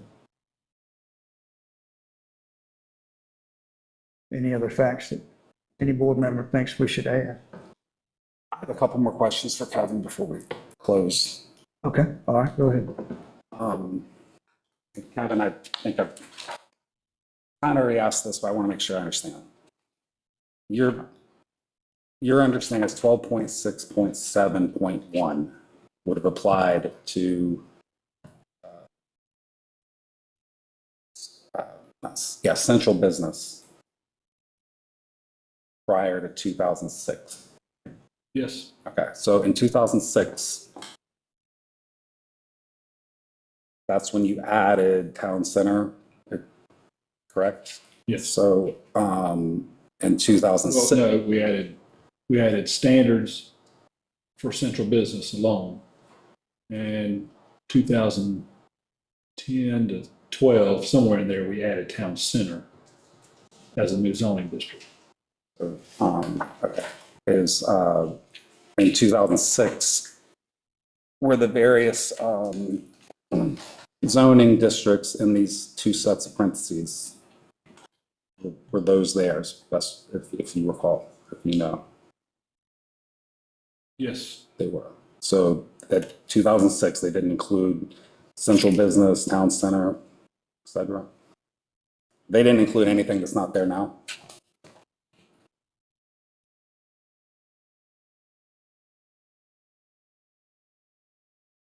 ask it again, make sure I'm understanding. The parenthesis, the zoning areas that are in the parentheses after any residential district and then after any non-residential district. Were those the same zoning districts in 2006, if you know? Yes, except, as I pointed out, the general business was grouped into the second group, non-residential districts. General business was up there. So in 2006, general business was changed to this second paragraph, taken out of the parentheses. 2021. 2021. Okay. So council has voted on this 2006, 2012, 2021, or 2021, 2024. Yes. Is that correct?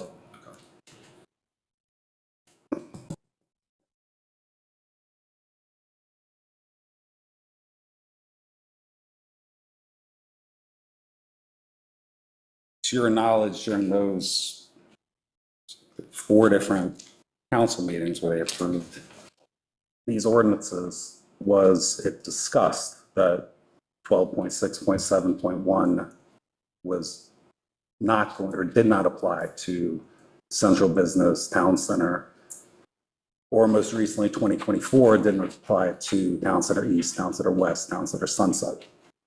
To my knowledge, it never came up.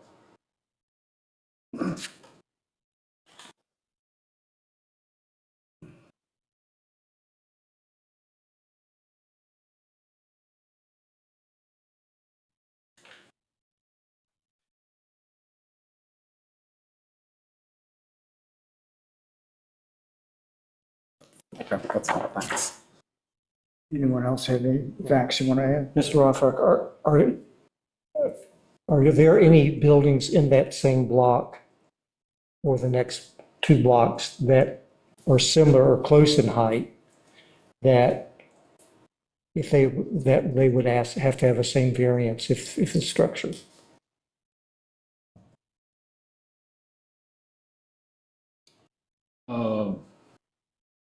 Yeah,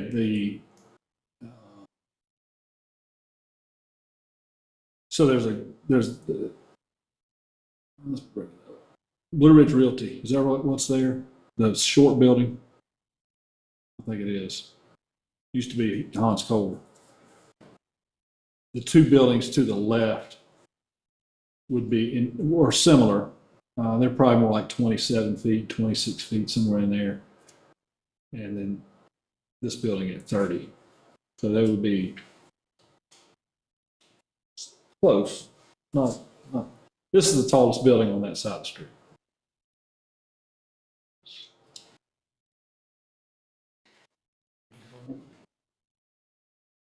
One more question. Kevin. There was a newspaper article about the 2024 zoning changes. You were quoted saying this building is 29 feet. Are you positive it's 30 feet? I'm more positive it's 30 because we measured it. We were using something else provided to us when we had 29. We Adam was up on the roof and dropped the tape down, it's 30.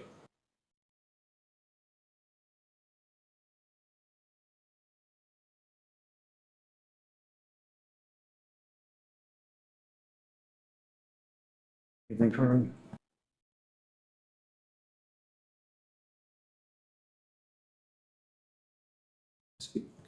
Can we ask Mr. Rice another question?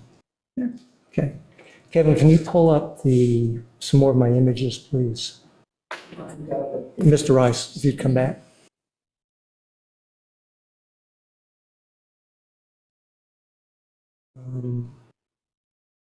So you go the second one, and the next one. Mr. Rice, what are these units?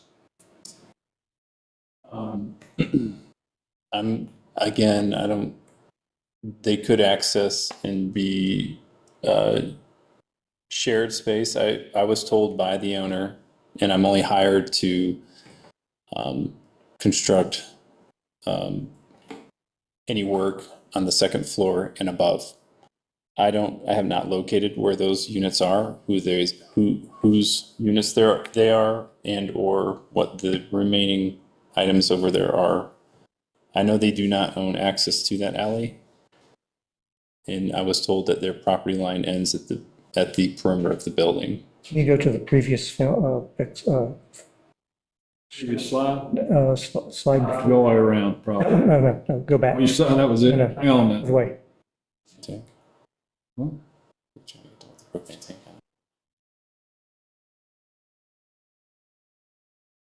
Oh, I'll do it again. That one. This one? Okay, and then, let's see, okay, which is the corner of the building? Yeah. You know, again, these having done recent stuff, these appear to be compressors, and most of them seem to be linked into this building.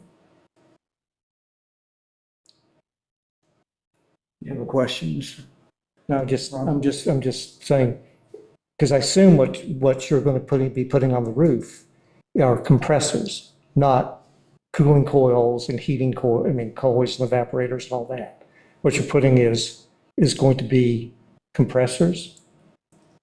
Currently, we are looking at doing full rooftop units where everything would be outside on the roof, depending on the usage of the space. But right now, we are entertaining putting the compressors on the roof.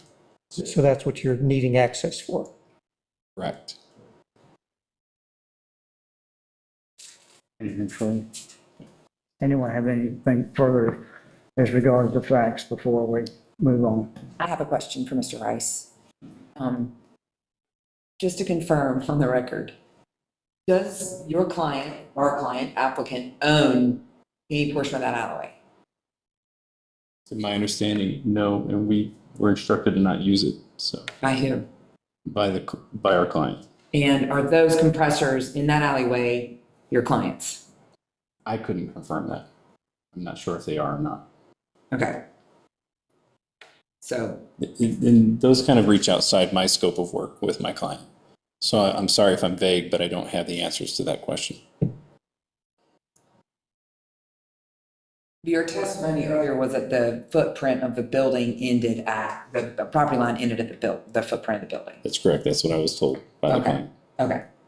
And are the HVAC systems that would be replaced on the roof already? There are HVAC systems Yes. that serve the building on the roof already. Correct. And the HVAC systems serve the second floor of that building, which is what is being applied for and to be permitted. Okay. Richard, any questions? Any board member have anything else for the facts, findings of fact? Hearing nothing, I'll make a motion that we adopt the findings of fact as articulated by myself earlier. Is there a second? Second. second by Mr. McGill. All those in favor of adopting the findings of fact as I narrated them just now, say aye. Aye. Aye. Any nays? So that is unanimous. We'll move on to conclusions of law.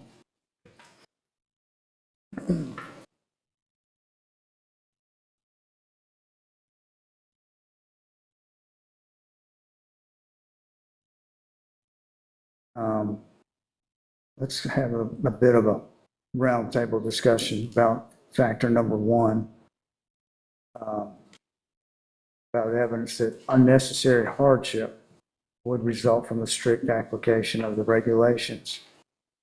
I'll start the discussion by saying the one thing that I think this applicant has to hang their hat on, and that is the height of the building. It's the tallest building downtown, so of course the most affected by the zoning height restriction of 30 feet.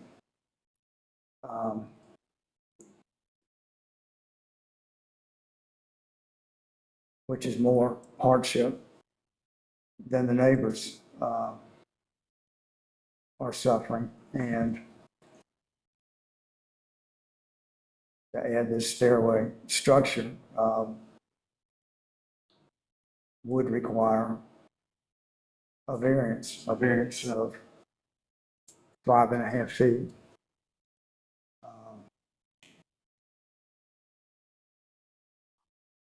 The structure's size is 12.5 feet by 4 feet.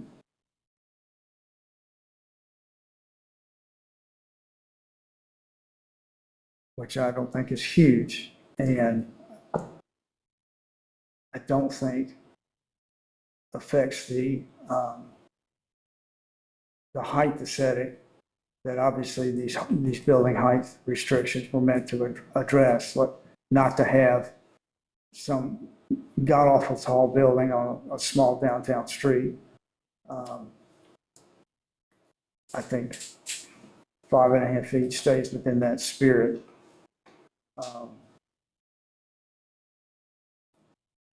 Other opinions and other thoughts? I have a thought, and the expert witness, Mr. Harwood, didn't he offer a solution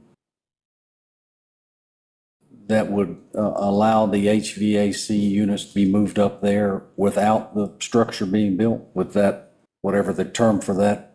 The hatch. The hatch. The hatch in the ground with the ladder going down. So wouldn't that alleviate the hardship of servicing HVAC as well as putting HVAC on a roof without having to build a structure above the town limit? It's a hardship to go through a darn hatch. I've done it before, and it's a whole lot easier to be able to walk up to the place you're gonna work on rather than come through a hatch. I mean, I've done that. I've done them both, and I can tell you, there's a heck of a lot of difference in it. Okay. Oh, but they also have an external staircase that goes up there currently. Yeah, apparently it's not wide enough, you know. No, it's a fire escape. We're not talking about equipment, but access. You're talking about access if you're talking about moving equipment. Well, a fire escape is, it undulates. It goes this way and this way and this way and this way and this way. No, this is a straight up. Straight up. I didn't see the fire escape, so I don't know. But I don't see any trouble with what they're wanting to do. I mean, I think we're beating a dog to death here, because I just think it's, I can't see that how it's affecting anybody except their pocketbook, because it's going to cost them a lot of money. But I mean, I don't think that's going to aesthetically do anything to mess with anybody else's property down there.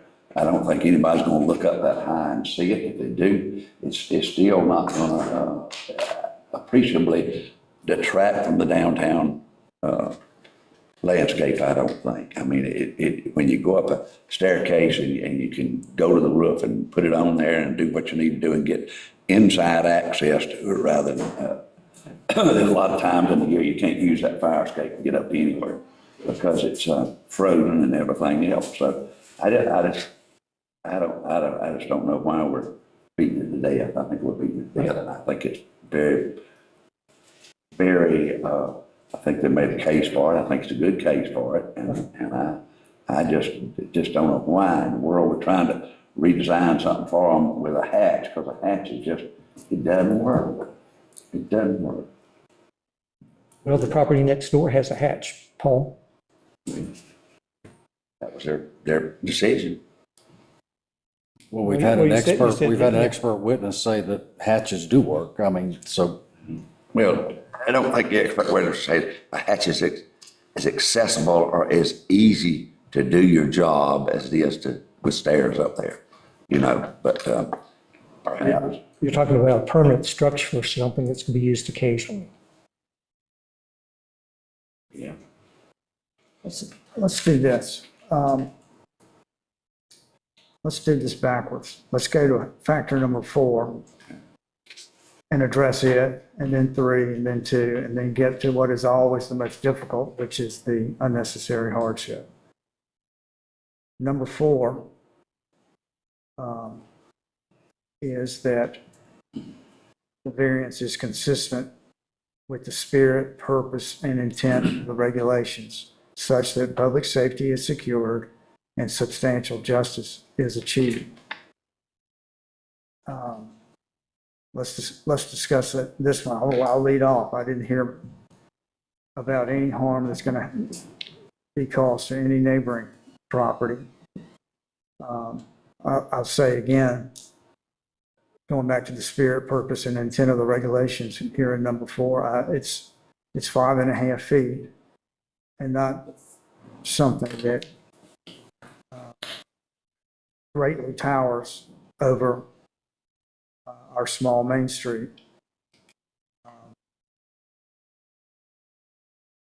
Any thoughts or comments on number 4 on whether it's going to hurt anybody else's property or whether it kind of stays within the spirit and intent of the regulation? Anyone? My opinion, this zoning code has been approved at least 4 times by council since 2006. And you wonder why they didn't see the Well, original. especially the most recent 2024, there was a lot of discussion, animosity, controversy, whatever you want to say, when it was approved. Going back to the evidence. And that was specifically related to when we created Town Center East, Town Center West, et cetera. There's a lot of controversy about that, a lot of discussion. And in 20 years, I just think that we cannot conclude that these regulations are not the intent of the town council that voted them into place. So I don't think a variance would be consistent with the spirit, purpose, and intent, primarily intent of the regulations. You saw it out in detail. Anyone else have anything to say about factor 4, about any suggested harm to any property, and it's consistent with the spirit of the regulations? Anyone else? All right, well, let's take a vote. I'll do a motion. The motion has to say the appellant has provided the evidence necessary, or it does not. I have to phrase the motion one way or the other. And as I always do, I'm going to say that they've met it, and then we'll do the vote. And if you don't think they have met their burden of evidence for factor 4, you of course would say nay. So the motion is, based upon the evidence presented and the facts shown, the Board of Adjustment finds substantial material and competent evidence exists to conclude that in this case, the requested variance is consistent with the spirit, purpose, and intent of the regulation, such that public safety is secured and substantial justice achieved. Substantial justice is not achieved when granting the variance would be injurious to the neighborhood or to the general welfare. my motion is that we adopt, find that they have met their burden of evidence on factor 4. Is there a second? I agree with that. Yes, sir. Mr. McGill seconds. So all those in favor of finding that the applicant has met their burden of evidence on factor 4, say aye. Aye.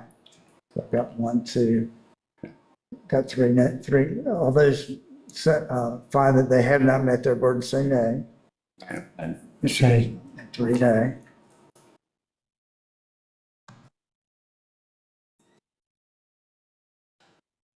And we know they have to get their variance, they have to have at least 4 votes yes in their favor on each of these 4 factors. But I'm going to continue. They already have an insurmountable problem. I'm going to continue because we need to finish this hearing entirely. So I'm going to move up to factor 3. Based upon the evidence presented and the facts shown above, the Board of Adjustment finds substantial material competent evidence exists to conclude that in this case, the hardship did not result from actions taken by the applicant or the property owner.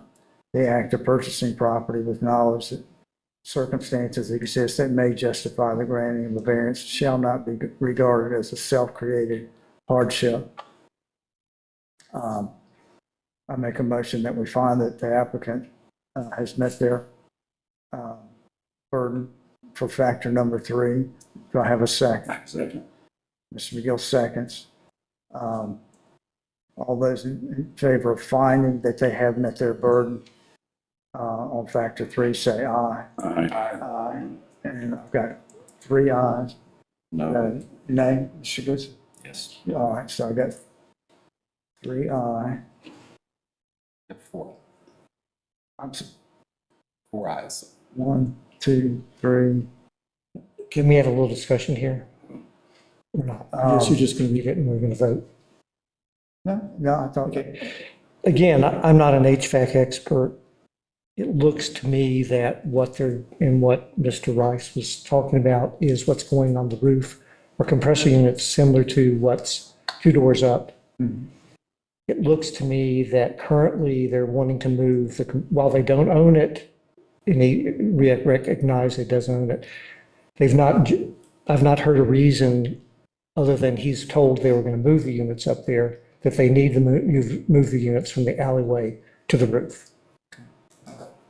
He doesn't have, and we don't have an answer to that. No, I asked that specific question. There's already HVAC units on the roof. What's They're being replaced. They're 10 years old. HVAC, are there compressors up there? Okay. All right, okay, that answers my question. All right. Let me do 3 of them. We've gotten kind of off track. Based upon the evidence presented and the facts shown, the board finds substantial material competent evidence exists to conclude that in this case, the hardship did not result from actions taken by the applicant or the property owner. And the act of purchasing property with knowledge that circumstances exist that may justify the granting of a variance should not be regarded as a self-created hardship. I move that we find that the hardship did not result from actions taken by the applicant or the property owner. Do I have a second on that motion? Second. Seconded by Mr. McGill. All those that find that the applicant has met their burden of evidence on this applicant, say aye. Aye. Aye. So I've got Mr. Goodson, myself, Mr. McGill, Mr. Walker. Aye. So we're 4 aye. And all those that say nay for factor number 3. Dr. Rockamore, you're a nay. No, I'm 3. For 3, no, I'm aye. You're an aye. What we just, for number 3. Yes. I said, yeah, every eye's aye. Okay. I just want clarification. Okay. Coming up to factor 4, based upon the evidence presented and the facts shown, the Board of Adjustment finds substantial material and competent evidence exists to conclude that in this case, the hardship results from conditions that are peculiar to the property, such as location, size, or topography. hardships resulting from personal circumstances, as well as hardships resulting from conditions that are common to the neighborhood or the general public, may not be the basis for granting a variance. All those that find, I make a motion that we find that the applicant has met their burden of factor number 2. And do I have a second, Mr. Gill? Once again, a second. All those, Now that it's second, Mark, open it for discussion. okay, sure. If there's any discussion, I just want to avoid what just happened, Mr. Thank you for reminding. Robert's rule of order is not my strong. Any further discussion on factor number 2? I guess the question is, Kevin, Ms. Rothrock mentioned that there are other buildings that are close to the same height. So they share the same issues if they were to add another total structure size that would probably require them to come before us for a variance as well. There's the building 2 up that has no stairway, external stairway, and the only internal access in my discovery, part of discovery, appears to be from the second floor through a hatchway up to those 2 units that we saw. Dr. Rockamore, you.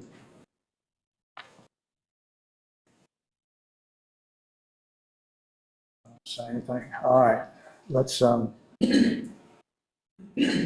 let me make my motion again. I move that we find that the applicant has met their burden, factor number 2, and the hardship results from conditions peculiar to the property, such as location, size, or topography. We'll have a second on that motion. Seconded by Mr. McGill. Any further discussion on factor 2? Hearing none, all those in favor of finding that the applicant has met their burden, say aye. Aye. Ms. Goodson, Dr. Locke, 1. I'm 2. Mr. Mills, 3. No. Okay, so we've got 3 aye and 2 nay. And the last factor. Number 1, based upon the evidence presented and the facts shown, the Board of Adjustment finds substantial material and competent evidence exists to conclude that in this case, unnecessary hardship would result from the strict application of the regulations. And it shall not be necessary to demonstrate that in the absence of the variance, no reasonable use can be made of the property. I make a motion that we find that the applicant has met their burden and provided sufficient evidence for factor number 1. Do I have a second? Second. Mr. McGill seconds the motion. Any further discussion on factor number 1? Hearing none, I make a motion that we find. I would just say that the evidence I've heard would leads me to conclude a few things. Number 1, that there are alternatives that would not violate the ordinance. Number 2, the HVAC argument, I understand it. There's already HVAC units on the roof. Nothing has changed in the past 10 years to prevent the owner from replacing those HVAC units in the same way they were put there 10 years ago or 20 years ago, whenever they were put there. And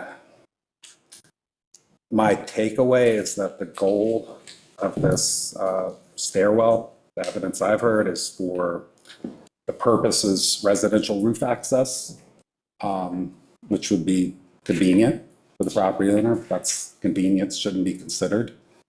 And again, I don't think that justifies a variance of the existing ordinance. Well thought out. Any further discussion? All right. We adopted, let me go back, make sure I did something. We adopted the findings of fact. Did we close the evidentiary hearing portion? I don't recall, so in an abundance of caution, I move that we close the evidentiary portion of this hearing. Is there a second? Second. Seconded by Mr. Walker. All those in favor of closing the evidentiary portion of this hearing say aye. Aye. Aye. That's unanimous. Turning back to factor number one, the motion is based upon the evidence presented and the facts shown. The Board of Adjustment finds substantial material and competent evidence exists to conclude that in this case, unnecessary hardship would result from the strict application of the regulations. All those in favor of finding that the applicant has met that burden, say aye. Aye. Aye. All those that do not think they met that burden, say nay. Okay. Nay. Okay, so I got two. I was an aye. You were an aye. Mr. Walker? Nay. You're a nay. Okay, so we got three aye, and we've got two aye and three nays.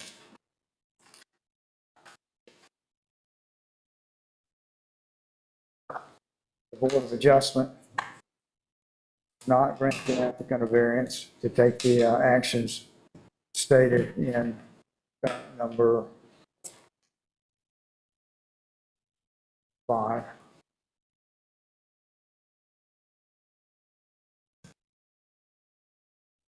And this decision is effective after review and approval of the written decision by all participating board members and then filing with the clerk.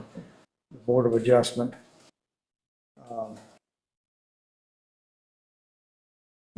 I need a motion here. I move that we adopt the conclusions of law as just stated by myself. Is there a second? Second. Second by Mr. Goodson. Any further discussion? The motion is that we adopt the above listed conclusions of law. All in favor of adopting those conclusions of law, say aye. Is it unanimous?